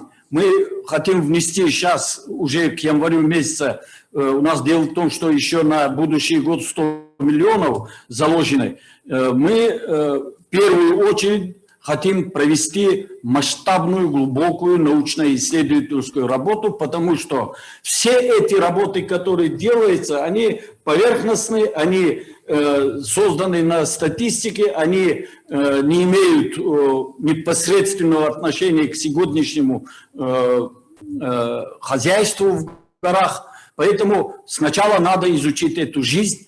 Второе, это нужно будет изучить, что они хотят, как они хотят, выслушать их, помочь им выйти из этих нелегальных ситуаций, хотя это просто не является государственной масштабной задачей или от этого особой пользы от налогов и от этих нет. Им самим надо платить за то, что они не мешают городам и равнинной части и живут в тяжелых таких условиях. Теперь мы с 1 января без ограничения по времени, с января еще месяца будем собирать их заявки, и эти заявки рассматривают в течение квартала, и в течение этого же квартала приводить их в порядок, вводить их в правовое поле, создать это условия, чтобы никакие другие ограничения не действовали на них, и оказывать соответствующую помощь. А помощь очень хорошая. Если израсходовал 6 миллионов, 3 миллиона ему из бюджета возвращается за то, что он создал рабочие места, создал производство. И 4 направления были всего-навсего, а сейчас мы хотим полностью всю деятельность в горной зоне охватить вот этим субсидированием. Это реализация закона. А вот там какие-то изменения тоже надо будет внести в соответствии с этим модельным. Я не знаю, он имеет прямое действие на Российскую Федерацию, и когда будет российский закон принят, но тем не менее мы хотим идти вот так в шаг и сделать такие шаги. Теперь несколько такие выводы я получил, я уже больше не буду об этом говорить, но выводы какие? Все разработанные, принятые документы стратегического планирования государственной программы федерального и регионального уровня являются документами сугубо управленческого характера, не доходят до местных властей, не доходят до населения и в принципе, не являются каким-то руководством к действиям на местах. Вот местные сообщества, местные инициативы, местная активность – это главный вопрос в реализации закона. Это не просто так приняли закон и успокоились, а действительно дальше надо понимать и знать сегодняшнее это. С ними надо очень много работать. Я бы обратился или как-то такой вывод научному сообществу. Я не говорю о других, я говорю о дагестанском научном сообществе. Необходимо навсегда перестать утверждать о безвозвратности оголения горной местности и угасающей жизни в них. Где теорию такую, вот это во всем мире есть, это в цивилизованных местах есть вот пандемия показала сейчас очень серьезные трудности, проблемы, что не подготовлено, не без урбанизированности население сельской местности в городскую среду, вот с такими потоками, они создадут условия для потопов. Поэтому вот здесь как раз и так происходит сейчас. Поэтому всем надо в этом отношении какие-то ограничения своих громких заявлений делать вот это и вообще-то воспринимается этим населением как условие для действий. Это сигнал как для действий. Почему, если сосед уехал, почему я не должен уехать? Там речь не идет о насильственном удержании населения или речь не идет о насильственном возвращении населения в горные территории. Речь идет о создании комфортных условий для тех людей, которые хотят жить. Ну и никакая цивилизация остановить жизнь в горах невозможно будет. Кто бы что ни говорил, меня надо правильно понять, потому что вот эти прерывающиеся процессы, они возвратны. Они возвратны, потому что есть явление такое оголение гор. Будет вторая волна, как и было в истории, и не раз, и много раз это было. Вот в том числе в Дагестане лет 100-120 тому назад большое количество населения из всех мест, они отходничеством занимались, зарабатывали там деньги, а там строили, туда ввели и цивилизацию, туда ввели и металлообработку, туда и ввели ремесла, туда и приводили самые такие передовые менялся ассортимент и качество еды, одежды, строительство домов, крыши начали из дерева делать, из деревянных брусьев, не из камня. Люди стали, это еще до революционного периода вот так. Вот этот период прошел, была волна, сейчас начнется, я думаю, обратная волна, и такое подобное это было еще в начале 90-х годов, когда в городах стало трудно, люди начали осваивать новые земли, строить или перестраивать свои дома и так далее, уходить туда. Поэтому учитывать вот эти нюансы, которому я лично тоже не так обращал внимание, не так глубоко вникал, пока вот здесь в горах Юрия Петровича опыт Эфиопии, опыт Пакистана, опыт Швейцарии, все эти конкретно не разобрался тут, потом начал изучать ситуацию здесь, аналогичная ситуация, и тут вот эти разработки, теоретические выкладки, которые идут сверху, они особо влияния не оказывают. Надо оттуда снизу идти, снизу исследовать, снизу поднимать вопросы, снизу инициативу поднимать и создавать такие сообщества, чтобы они были заинтересованы решать вопросы, свои собственные вопросы. Вот местное самоуправление, местные районы, муниципальные районы, они сейчас лишены всякого влияния даже. Они не хотят на это влиять, но и сами тоже лишены, потому что выборности нет, ответственности нет. Вот настроения, иждивенческие настроения, которые у них имеются, они распространяют и на жителей. Жители, естественно, не имеют таких правовых, серьезных защитных мер со стороны муниципальных, то есть органов местного самоуправления, они покидают эти места. Вот проблемы гор и горных территорий как раз таки зарыты в этих моментах. И в этом году мы, научно-исследовательский институт управления экономики нашего университета, выиграл грант. Сейчас мы будем в течение полгода проводить конкретно в каждом из 1120 населенных пунктов, будем выезжать, если будем здоровы, будем выезжать, будем обследовать, как положено, тщательно изучать проблемы, изучать их нужды, изучать настроения и в соответствии с этим вносить коррективы и в законодательство, и в эти. У нас будет такой исследовательский грант, эта работа будет проведена, уже мы начали какие-то в этом делать. Поэтому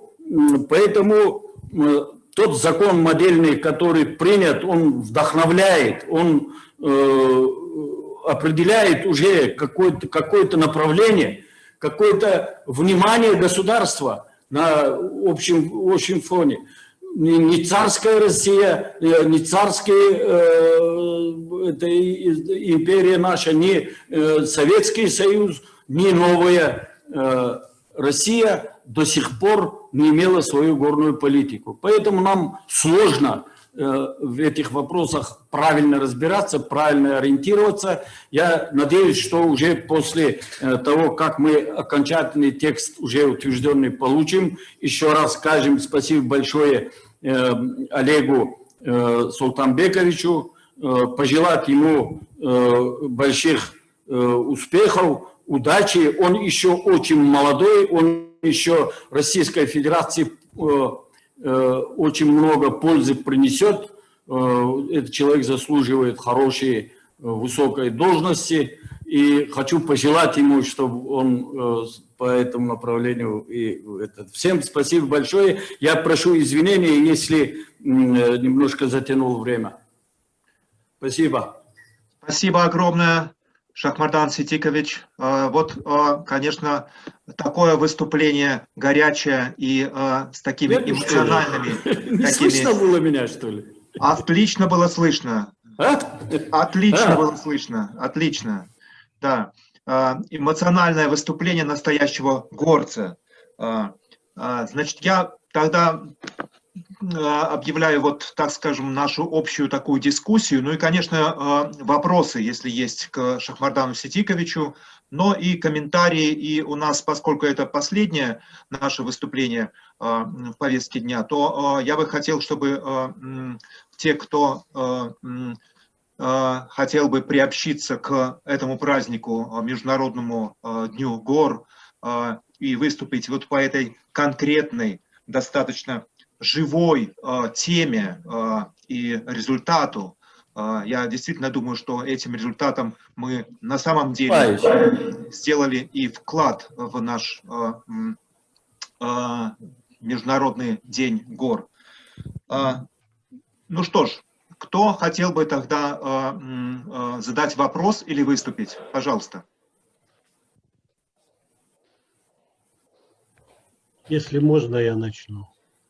Да, Юрий Исаевич, давайте. Мы не будем определять большого такого регламента, но, наверное, ну, будем, так скажем, в пределах 5 минут, если возможно. Можно меньше, но больше нежелательно тогда.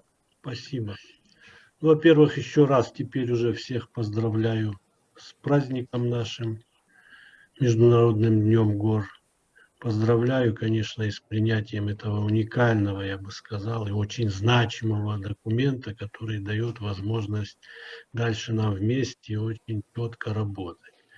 Значит, чтобы по поводу выступления Шахмардана Ситиковича, начала его выступления, закон, который нам придется всем вместе и даже подключать еще большее количество людей российский создать, мне кажется, где-то он был, ну, по большому счету, прав, Шахмардан Ситикович.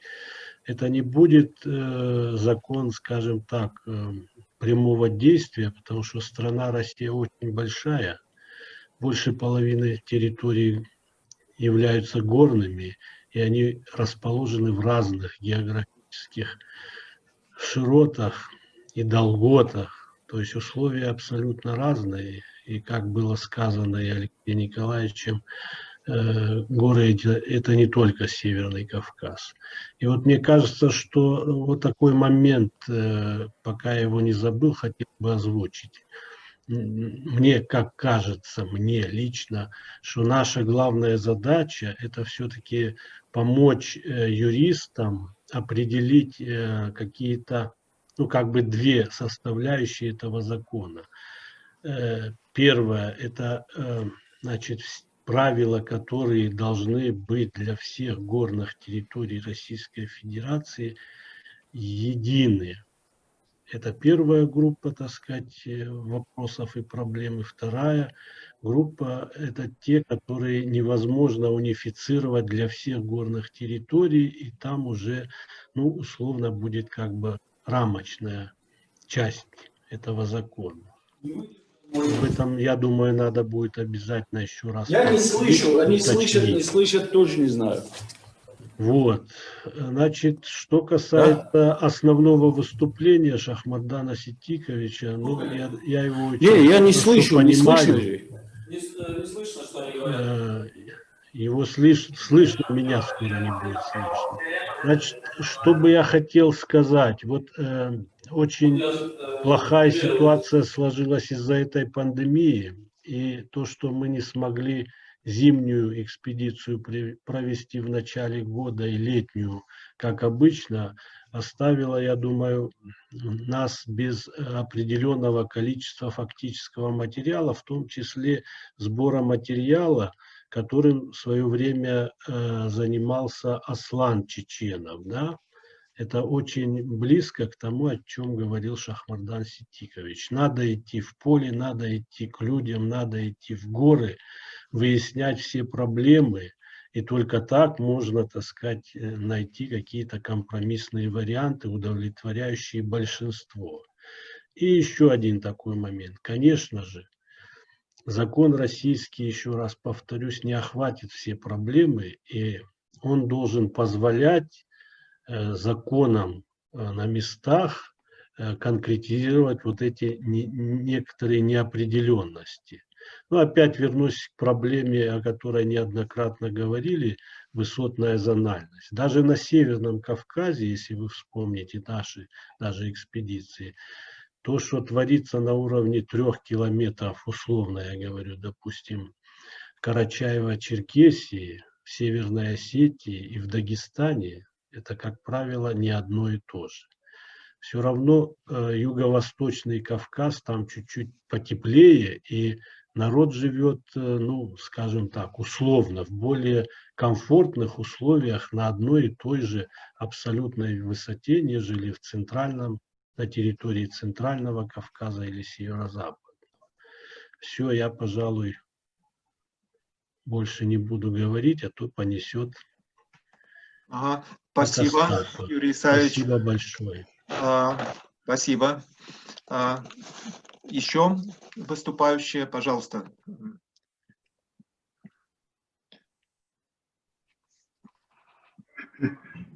Можно, Алексей Николаевич? Пожалуйста, Валерий Валерьевич, да. Да, добрый вечер, уважаемые коллеги. Спасибо за приглашение на это интересное мероприятие. В общем-то, в первую очередь, опять-таки, хотел поблагодарить Олега Султанбековича, Юрия Петровича, Алексея Николаевича, Наталью Игоревну за возможность поучаствовать в таком проекте, очень интересном. И, в общем-то, к концу работы мы уже начали осознавать, что получается действительно нечто такое историческое, можно сказать, прецедентное, которого, чего не было еще ни в российской практике, ни, собственно говоря, в практике стран СНГ. Вот, и поэтому, конечно, это очень, можно сказать, историческое событие. И я хочу сказать, что это действительно только благодаря энергии и упорству Олега Султанбековича, потому что без его усилий, его вот продвижения этого вопроса, наверное, бы это бы так не получилось все реализовать успешно. Сегодня много говорили о разработке закона федерального, и, в общем-то, такой вопрос действительно нужно ставить, и понимая при этом, конечно, что есть, то есть на уровне модельного законодательства это действительно правильно, ну, необходимо было застолбить, скажем так, да, вопрос о том, что горная политика, горное регулирование имеют место быть, и показать, в каких направлениях оно осуществляется. На уровне российского законодательства, конечно, здесь будет сложнее, с учетом того, что у нас есть и экологическое законодательство, и градостроительное, и поэтому нужно будет искать, каким образом этот закон реализовать вот в нашем таком вот тесном правовом поле. Но это направление, я думаю, это все достаточно реально, с учетом того, что буквально тоже был принят закон о поддержке предпринимательской деятельности в арктической зоне Российской Федерации. И мне кажется, есть аналоги, которым можно, с учетом которых можно двигаться вперед.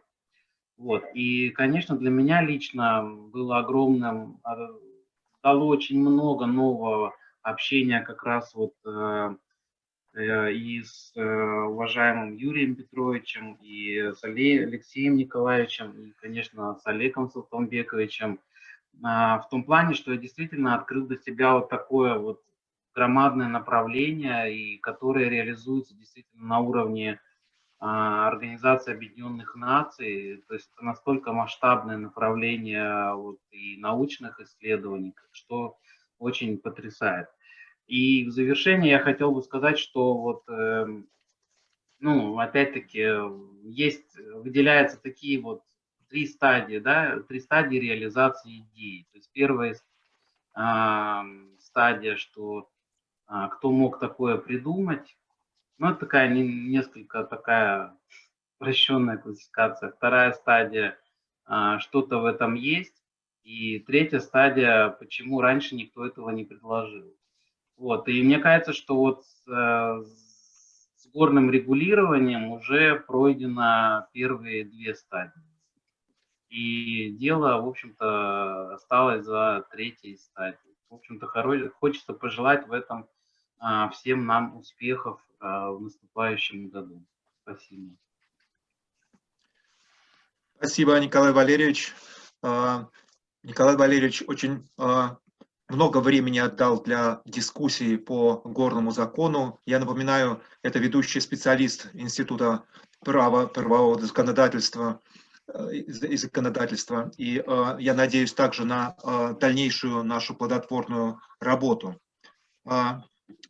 Спасибо. Есть еще у нас, кто хотел бы выступить? Олег Светлопекович, пожалуйста. Я хотел бы Николаю Валерьевичу вопрос задать один. Если, как вы считаете, Николай Валерьевич, как юристу вопрос задаю я, как вы чувствуете, значит, отдельный закон или, значит, внесение изменений в действующие нормативно-правовые акты уже существующие, о которых вы выше говорили, и градостроительные, и, значит, закон об экологии, ну и там, я так насчитал, 5-6 федеральных законов попадает в орбиту.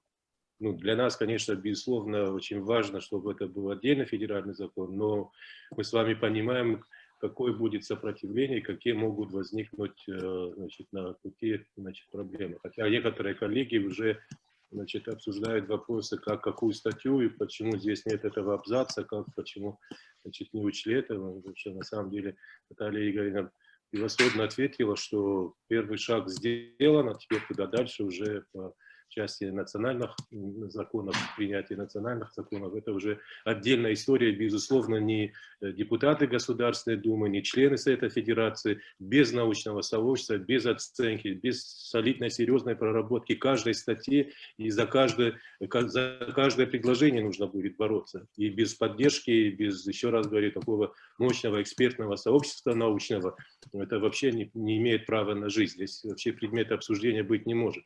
Но тем не менее, как юрист, как вы считаете, если, значит, можно ли набрать такое количество, чтобы сказать, что да, в этом законе есть норма? Потому что, как юрист, понимаете, что если нет нормы, то, в принципе, закону не жить. Спасибо. Да, спасибо, Олег Стамбекович. Это очень, конечно, ключевой здесь вопрос. И, конечно, не хочется вот быть таким чрезмерным оптимистом, сказать, что да, вот теперь пройдет легко действительно отдельный федеральный закон о горных территориях Российской Федерации. Но, в принципе, вот опыт последнего времени, то есть у нас есть такой, другая немножко, как бы, есть, как вы знаете, законодательство об арктической зоне, да, то есть арктическая зона, она сейчас у всех на слуху, и это, скажем так, ну, очень актуальная проблема, которую пытаются решать, опять-таки, и научные круги, и политика выстраивается, и президент очень активно этой темой занимается. И на протяжении последних там где-то 6, может быть. Михайлович, это вот яркий пример, когда один человек в лице Трутнева Юрия Петровича взял и этот закон продвинул на тот уровень, что потом уже научное сообщество отработало это, и закон в итоге был принят. Да, да. Но это яркий пример, да, как человек. Да, мы вот в том числе институт занимался на протяжении лет 6 последних проработкой этого вопроса, вот именно про как регулировать арктическую зону. Понятно? То есть здесь есть такие прямые аналогии, на мой взгляд, вот между горными территориями, не беря географический аспект, а именно территориальный. То есть выделение отдельной зоны и придание ей особого режима. То есть принцип вот такой. И надо сказать, что вот по факту не получилось разработать отдельный закон об арктической зоне. Хотя институт этим тоже разрабатывал этот вопрос, концепцию мы даже опубликовали этого закона. Но тем не менее в результате вот пришли, то есть государство приняло закон о поддержке предпринимательской деятельности в арктической зоне Российской Федерации. Хотя предмет его регулирования по факту шире. Там есть вопросы, в принципе, и госуправления в этой территории.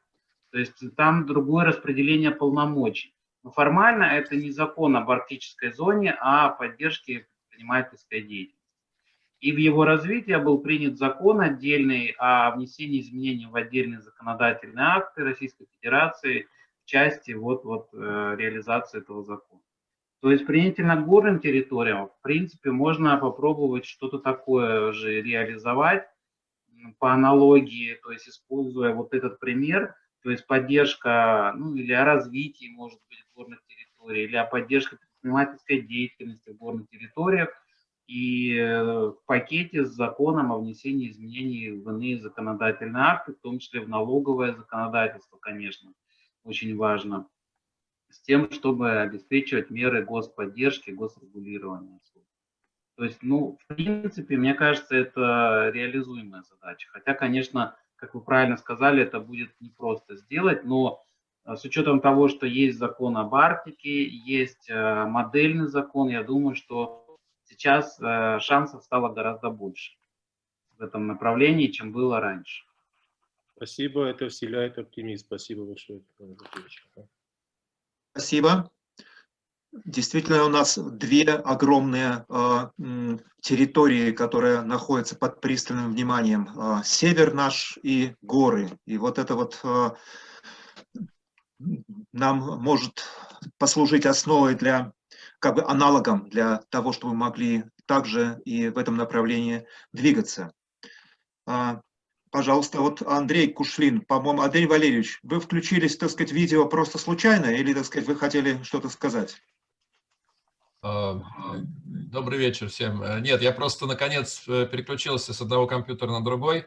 Вот параллельно шел вебинар ФАО по Международному дню гор. И я тут так в два уха, в одно по-русски, в другое по-английски слушал параллельно. Вот, но сейчас могу полностью переключиться.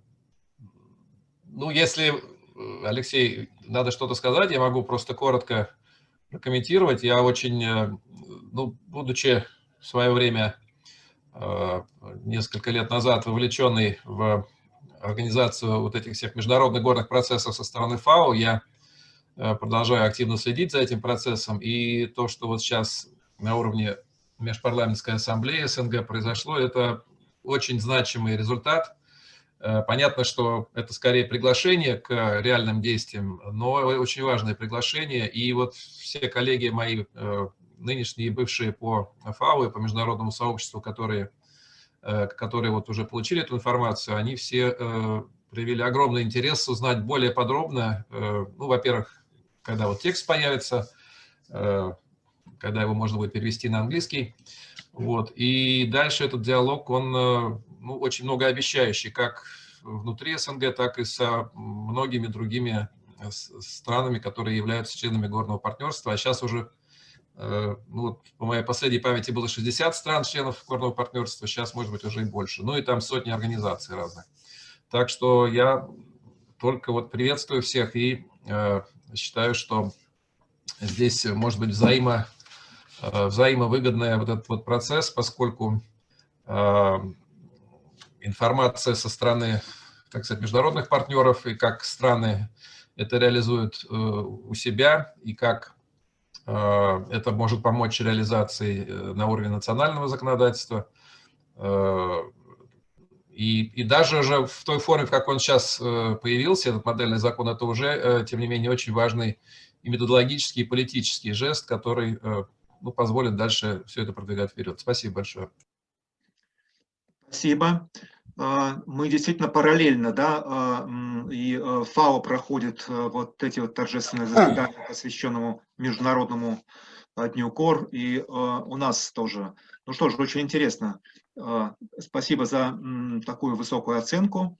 У нас также присутствует вот Хайна Мессен, который имеет большой тоже опыт швейцарский. Хайна, хочешь ли что-то сказать?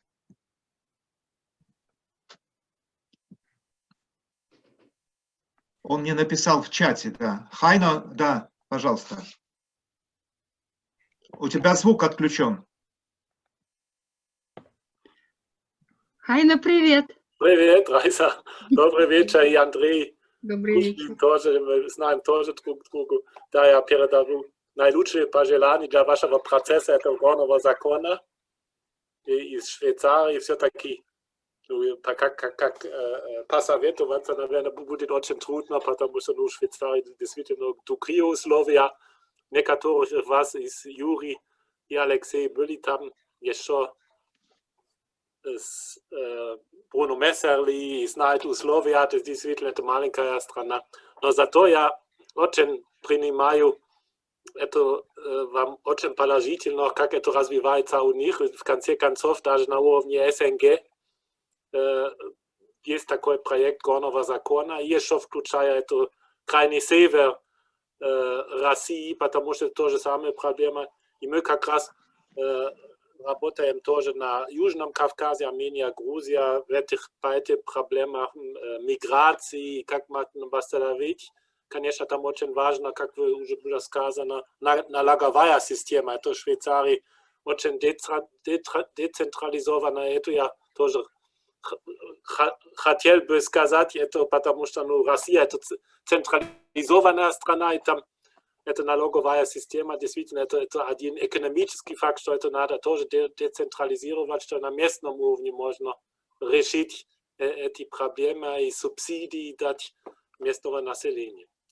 Но большое спасибо, что пригласили меня. Я почаще буду в вашем форуме участвовать, но все-таки сейчас так много дел, как будто мало делается, но хектика больше, кажется, все эти встреча через Zoom и туда-сюда, все-таки сидишь дома, но хектика больше, мне кажется.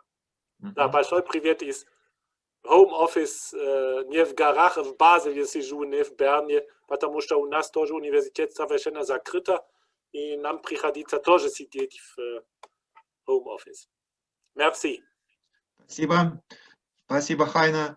Хайна – следователь Кавказа, и мы его очень уважаем за то, что это настоящий полевой человек. Он ногами ходит, и он работает, собирает статистику, собирает данные, и это не офисный человек, как сейчас, это действительно полевой человек. Спасибо. У нас много гостей, и Анвар Джамалович, вы на связи у нас? Я помнится, работали мы и с Абдулатиповым, и также вот эти процессы горные инициировались и включались в них со стороны Таджикистана в свое время. Хотите что-то сказать в этом плане, Анвар Джамалович?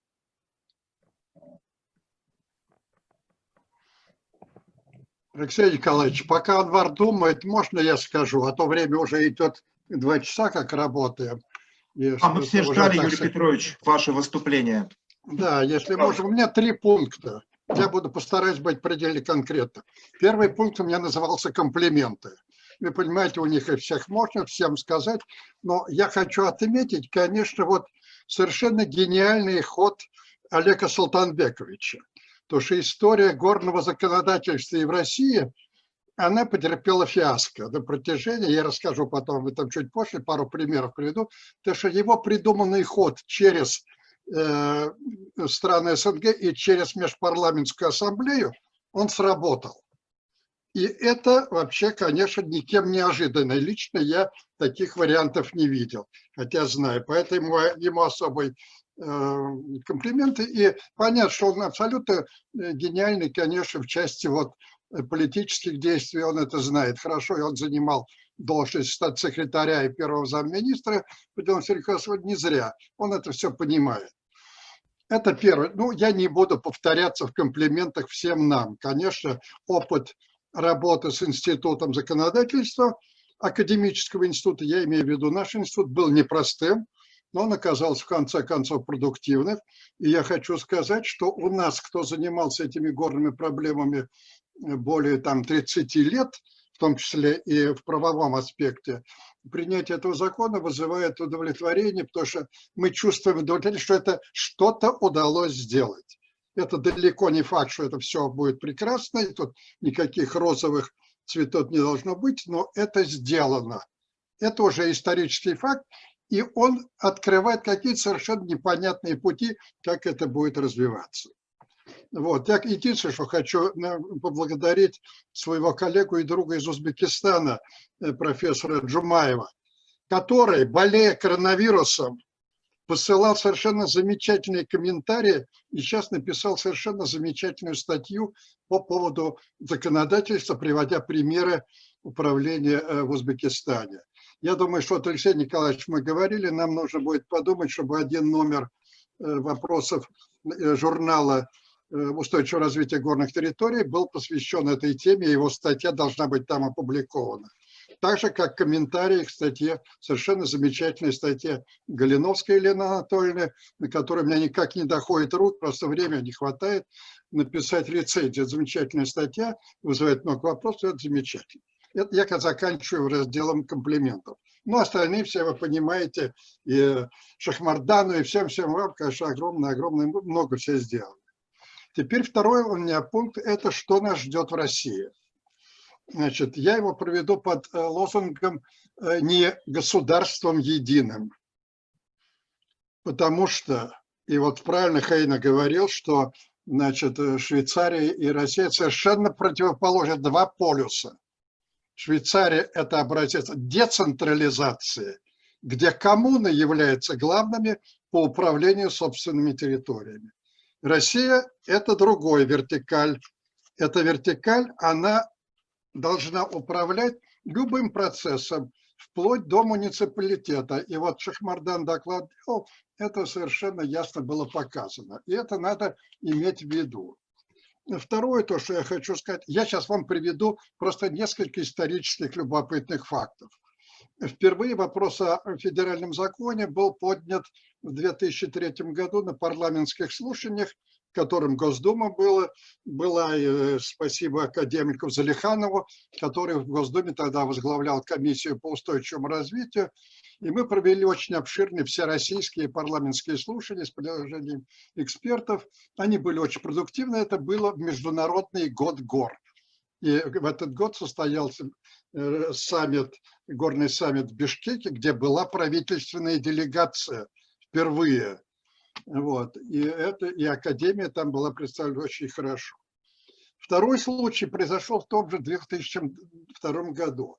В то время наравне с Республикой Северная Осетия, Алания, Республика Алтай была одним из лидеров горного процесса. Вот это. В том числе они выдвигали предложение в Госдуму о принятии федерального горного закона, и он даже был подан, этот проект. Но его отклонили.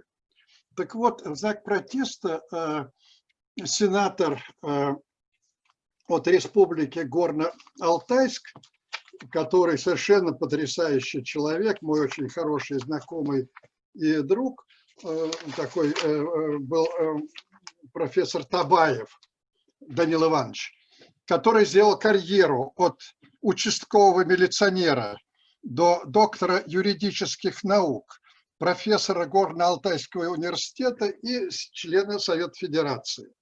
В знак протеста пришел в здание на Гнездяковский переулок, где находился тогда Министерство по делам национальности и Министерство по делам Северо-Кавказа. В знак протеста он приковал себя наручниками к лестнице. В знак протеста, что вот не рассматривается проблема горных территорий. Это такая драматическая, она может быть показаться какой-то очень легкомысленной, но это показывало интерес к этому процессу.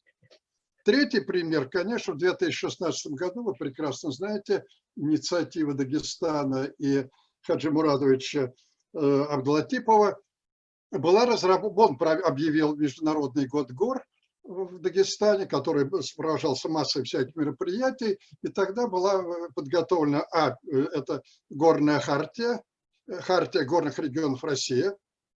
Она, вот я попросил сегодня вывесить ее на сайте Северо-Кавказского научного сотрудничества. Она этим занималась, это был несколько такой наивный подход, но это была замечательная инициатива. После чего он обратился к президенту Российской Федерации по поводу вопроса о принятии горного закона. Администрация президента отвергла эту инициативу. Я не буду высказывать свои критические замечания, я их написал в статье, которая называлась «Нужен ли России горный закон?». От этого я перехожу. Вопрос федерального горного закона. Очень непростая вещь. Я сейчас лично не уверен, что мы готовы к серьезной проработке этого горного закона. У нас просто нет информации. Что страшнее всего, у нас нет института научного, экспертного, кто бы мог провести эту работу.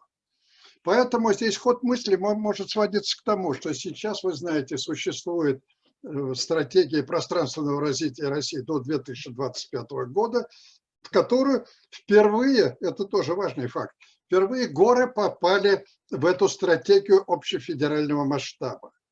Но там под горами, хотя там декларируется, что речь идет о горных регионах России, по существу, конечно, речь идет о Северо-Кавказском федеральном округе. Дай бог, и я очень призываю, потому что вот члены Северо-Кавказского научного сотрудничества, они представляют этот регион, чтобы они в это включились. Вот. И отвечая на вопрос, может, заранее Султанбековича, Олег Султанбекович, я бы, наверное, предложил подумать о выделении находки нескольких таких модельных примеров среди субъектов федерации, а уж потом думать об этом. Но это сейчас абсолютно предварительный такой взгляд, довольно абстрактный. Поэтому я подтверждаю, что вот, наверное, нам нужно было бы провести какое-то экспертно-научное обсуждение этого вопроса с приглашением экспертов с Алтая, с Урала, Дальнего Востока, с северов. У нас горы на северах занимают тоже очень большую позицию. Вот это надо обсудить. Вот, это я... Потом, конечно, имейте в виду, ведь существует огромная разобщенность в политическом аспекте между... И это, конечно, следствие нашей централизованной политики. Между субъектами федерации. Потому что вот горизонтальных связей практически вот не существует в этом деле, и мы тому свидетели даже в рамках нашего научного такого партнерства. И это важное, в общем, вот такое соображение. Поэтому, заканчивая вот этот раздел не государством единым, и вот то, что доклад делал Шахмардан, это инициативы снизу, они должны встретить друг друга. И вот эти примеры чрезвычайно важны. Мы эту тему обсуждали с Олегом Султанбековичем, что да, конечно, все деньги идут из федерального бюджета, и там разного рода помощи или какие-то преференции, или бюджетные регулирования там и прочее. Вот, поэтому нам нужно готовить сейчас почву под этот, когда он еще к нам придет. Но к этому надо быть готовы. Я последнее хочу сказать, что вот очень хорошо, что здесь Андрей Валерьевич Кушлин сказал, что сейчас параллельно проходила вот встреча, вебинар был ФАО по поводу международного партнерства. Нам нужно выдвинуть и передать. Этот закон должен быть переведен на английский. Наталья Игоревна рассказала, что для этого есть возможности сделать английский вариант. Надо только, чтобы ФАО обратилась обратилась в Межпарламентскую ассамблею, и Межпарламентская ассамблея сможет это на официальном уровне, пригласив переводчиков, сделать нормальный юридический перевод.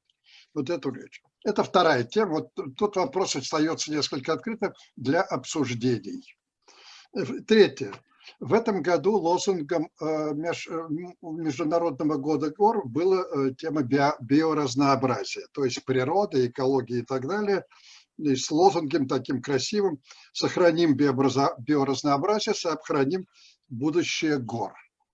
И это не модная тема, это актуальнейшая тема. Я бы даже, знаете, как сказал, я ее переведу в наши российские реальности, у нас сейчас... Я называю это пандемией экотуризма. Хотя я член комиссии по туризму Русского географического общества, и мне грех так говорить. Но у нас сейчас государственная пандемия развития экотуризма в особо охраняемых территориях. Это вопрос более чем деликатный. Более чем деликатный. И мы должны этому придать очень большое значение. Найти компромисс в этом деле между интересами крупнейших каких-то туристических холдингов, там, типа, скажем, Роза Хутор, которая сейчас уже из Сочи двинулась на Камчатку, готова туда вбухивать огромные деньги по развитию туризма. эта тема очень злободневна. Она и в Дагестане, понимаете, как, где мы имеем огромный всплеск развития туризма снизу. За счет различных, я знаю массу примеров таких вот инициатив. Это просто замечательно. То есть я просто на этом зафиксирую. Вот эта тема у нас не должна выпадать. А по существу эта речь идет о соединении и распределении обязанностей и ответственности между государством и между обществом на уровне муниципалитетов, уровне общин, уровне районов, регионов. Это сложнейшие темы, и вот, конечно, вот Николай Валерьевич Кичикин, он так деликатно, по-юридически очень мягко обозначил эту тему, ее связать очень непросто, но это вызов такой большой. И в результате у меня есть такое, значит, я уже просто повторю два предложения. Первое, нам нужно будет все-таки подготовить, Алексей Николаевич и Юрий Исаевич, нам нужно подготовить специальный номер журнала «Устойчивое развитие горных территорий», это первое. Может быть, дать в качестве заставки вот этот характер наших обсуждений на этом нашем мероприятии. И второе, это попытаться. Я был бы счастлив, если бы Северокавказское научное сотрудничество вышло с инициативой проведения такого общероссийского обсуждения, общероссийского круглого стола. Я понимаю, это непросто, даже по разнице во времени. У нас сейчас вот с вами 6 часов вечера, а во Владивостоке уже 12 ночи, там даже больше. Понимаете ли, вот, но тем не менее нам нужно восстановить это общее обсуждение и понять, в какой степени, как мы можем федеральный уровень учесть. И в заключение, конечно, еще раз всем благодарности, и особо я хочу отметить роль нашего ответственного секретаря Северокавказского научного сотрудничества Леонида Петрова. Он совершенно активный, и, конечно, Евгений Дмитриевич. Вот. Они делают совершенно замечательную работу. Осуществляют переписку с ФАО. Вот мы сейчас вошли уже, считайте, что мы вошли в орбиту ФАО. И это очень важный момент, и это надо понимать со всей ответственностью. Вот. И они делают большое дело, огромная им благодарность. Ну и на этом я тогда завершаю свое выступление. Спасибо большое. Спасибо, Юрий Петрович. Мы ждали вашего такого обобщающего выступления, и здесь много идей. У нас 2 часа мы обычно занимаемся, но, конечно, если есть короткие еще выступления, небольшие, пожалуйста, или реплики, или комментарии, то это вполне возможно, что мы можем еще немножко продолжить. Так. Можно мне прокомментировать, вернее, уточняющий вопрос, то, что Юрий Петрович сказал? Пожалуйста, Андрей. Да, вот насчет письма запроса в Межпарламентскую ассамблею. Я тут в чате уже, в принципе, изложил свое. Ну, просто зная достаточно хорошо бюрократию фаовскую. Да, я на это рассчитывал. Да. Вот, тут надо найти оптимальный уровень, который был бы, ну, и не слишком низкий, но и не слишком высокий, потому что на высоком уровне из ФАО там никакими зубами письмо, будешь 2 года ждать этого письма. Вот. Ну, горный партнер, секретариат, наверное, может да. как-то. Ну вот, то есть они, я думаю, я уверен почти, что они такое письмо могут сделать, но надо знать тогда, какой, ну, не эквивалентный, но адекватный уровень, так сказать, адресата должен быть со стороны Межпарламентской ассамблеи. Ну вот хорошо показали Наталью Игоревну, вы Я прошу прощения, я могу пояснить, что, конечно, такое письмо нужно будет писать на имя нашего генерального секретаря Межпарламентской ассамблеи, это Кабицкий Дмитрий Аркадьевич. Ну, если вы мне напишите, то я, в принципе, могу дать дальше все уже координаты и более подробно вас проконсультировать именно по форме составления такого письма. Вот. И если будет вот это официальное письмо, тогда, собственно, именно запрос о получении копии закона, соответственно, если закон идет из ФАО, то есть запрос идет из ФАО, то Межпарламентская ассамблея, ну, как бы будет вынуждена перевести, она же не может вам по-русски отослать этот закон, то есть она как бы будет Русский официальный язык, рабочий да, язык. на английский язык, и, соответственно, официально, причем он там найдет какие-то там средства для этого и официально направит вот таким образом. Ну, это, наверное, рабочий момент, который можно будет согласовать и с нашими коллегами из Института законодательства, их заинтересованность, и Олег Султанбекович, как это считает нужным, войти в это международное поле. Вы же передавали закон на французском языке в ЮНЕСКО? Да, мы отправляли закон на французском языке. То есть он тогда еще был, так сказать, достаточно... Ну, это было перед вторым чтением, то есть первое чтение. Да, это было еще такой заготовка, так сказать. Ну, это не официально. Он у нас и на английском, и на французском языке, но это, естественно, был такой технический перевод, неофициальный. Понятно. Я думаю, что мы с этим справимся. Ну, прекрасненько, да. Спасибо. Еще комментарии? Или мы подведем итог, наверное, уже? Значит, давайте краткий итог о том, что прозвучало. Прозвучало, в общем-то, так. Шахмардан хотел сказать. Пожалуйста, Шахмардан.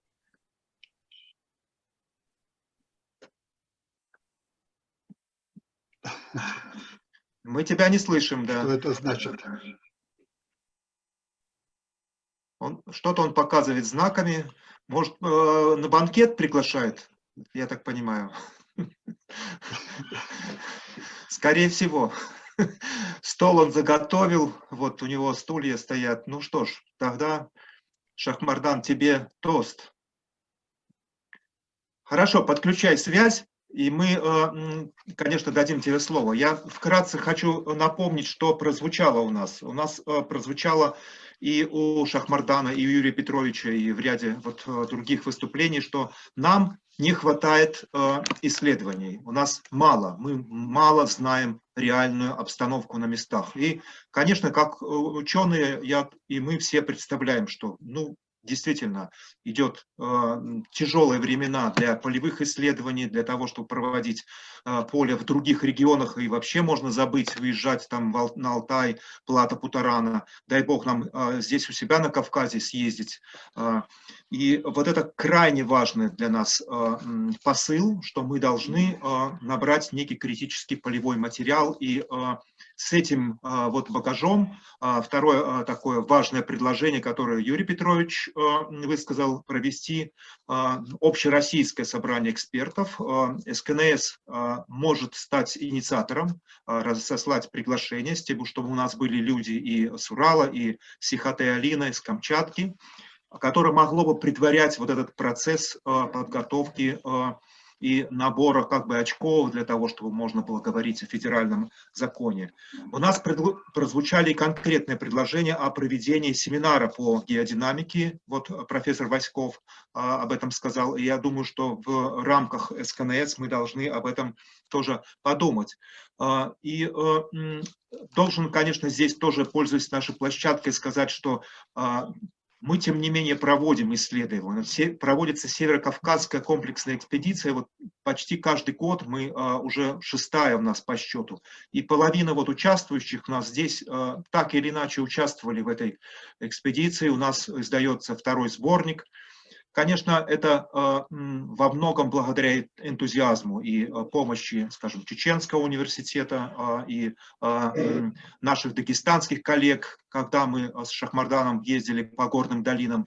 А ведь прозвучало, что нам нужна целенаправленная работа, та, которая бы, во-первых, как сказал Шахмардан Ситикович, показала бы ситуацию на месте, во-вторых, как он сказал, узнать, а что они на самом деле хотят-то, население, муниципалитеты. И в этом плане это укладывается в ту идеологию.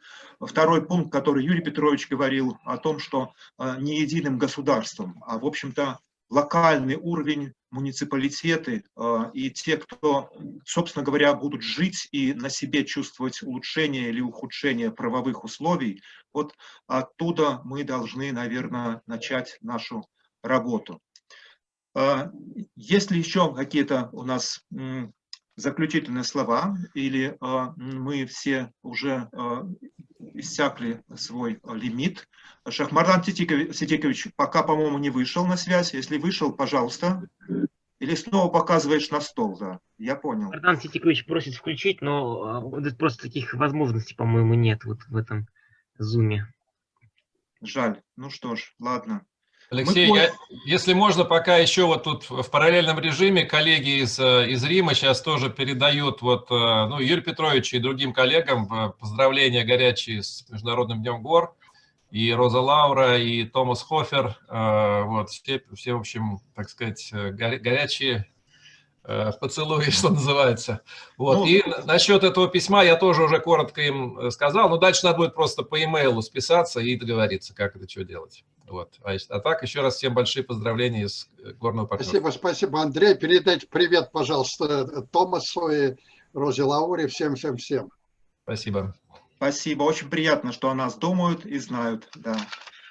Так, чем там машет все-таки Шахмардан Ситикович? Мы не видим, но чувствуем, да, так сказать, банкет, да. Хорошо. Что ж, всем большое спасибо за участие и поздравляем всех с этим событием. Оно двойное для нас, оно совпало с Международным днем гор, и модельный закон принят. И большое спасибо инициатору нашему Олегу Сантланбековичу. И будем, мне кажется, что наша команда должна чаще обсуждать вот такие вот животрепещущие вопросы. И вот впереди у нас вот эта вот общероссийская экспертная конференция, или то, что мы можем собрать, будем к ней готовиться. Я думаю, что план работ наш мы утрясем уже в рабочем порядке и наметим дальнейшие наши шаги.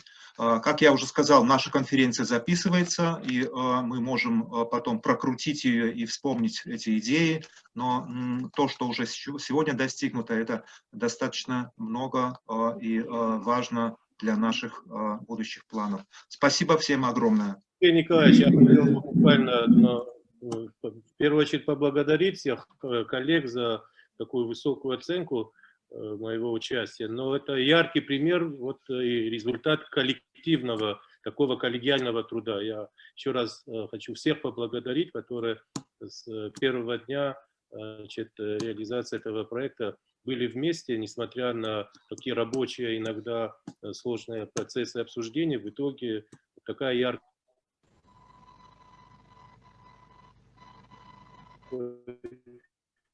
Закин замечательный. Всего вам доброго тоже. Спасибо большое.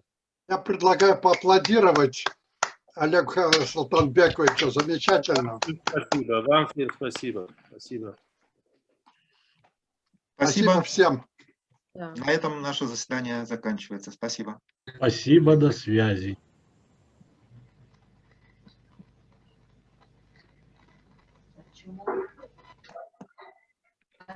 До свидания. До свидания, коллеги. До свидания.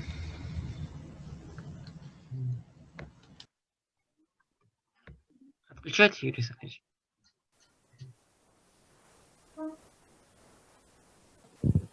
Есть звук? Есть звук? Ой, есть, Шахмардан Ситикович, есть. Появился. А что вы выключали это? Спасибо всем тоже еще раз с праздником. Всем всех благ. Взаимно. Спасибо, взаимно.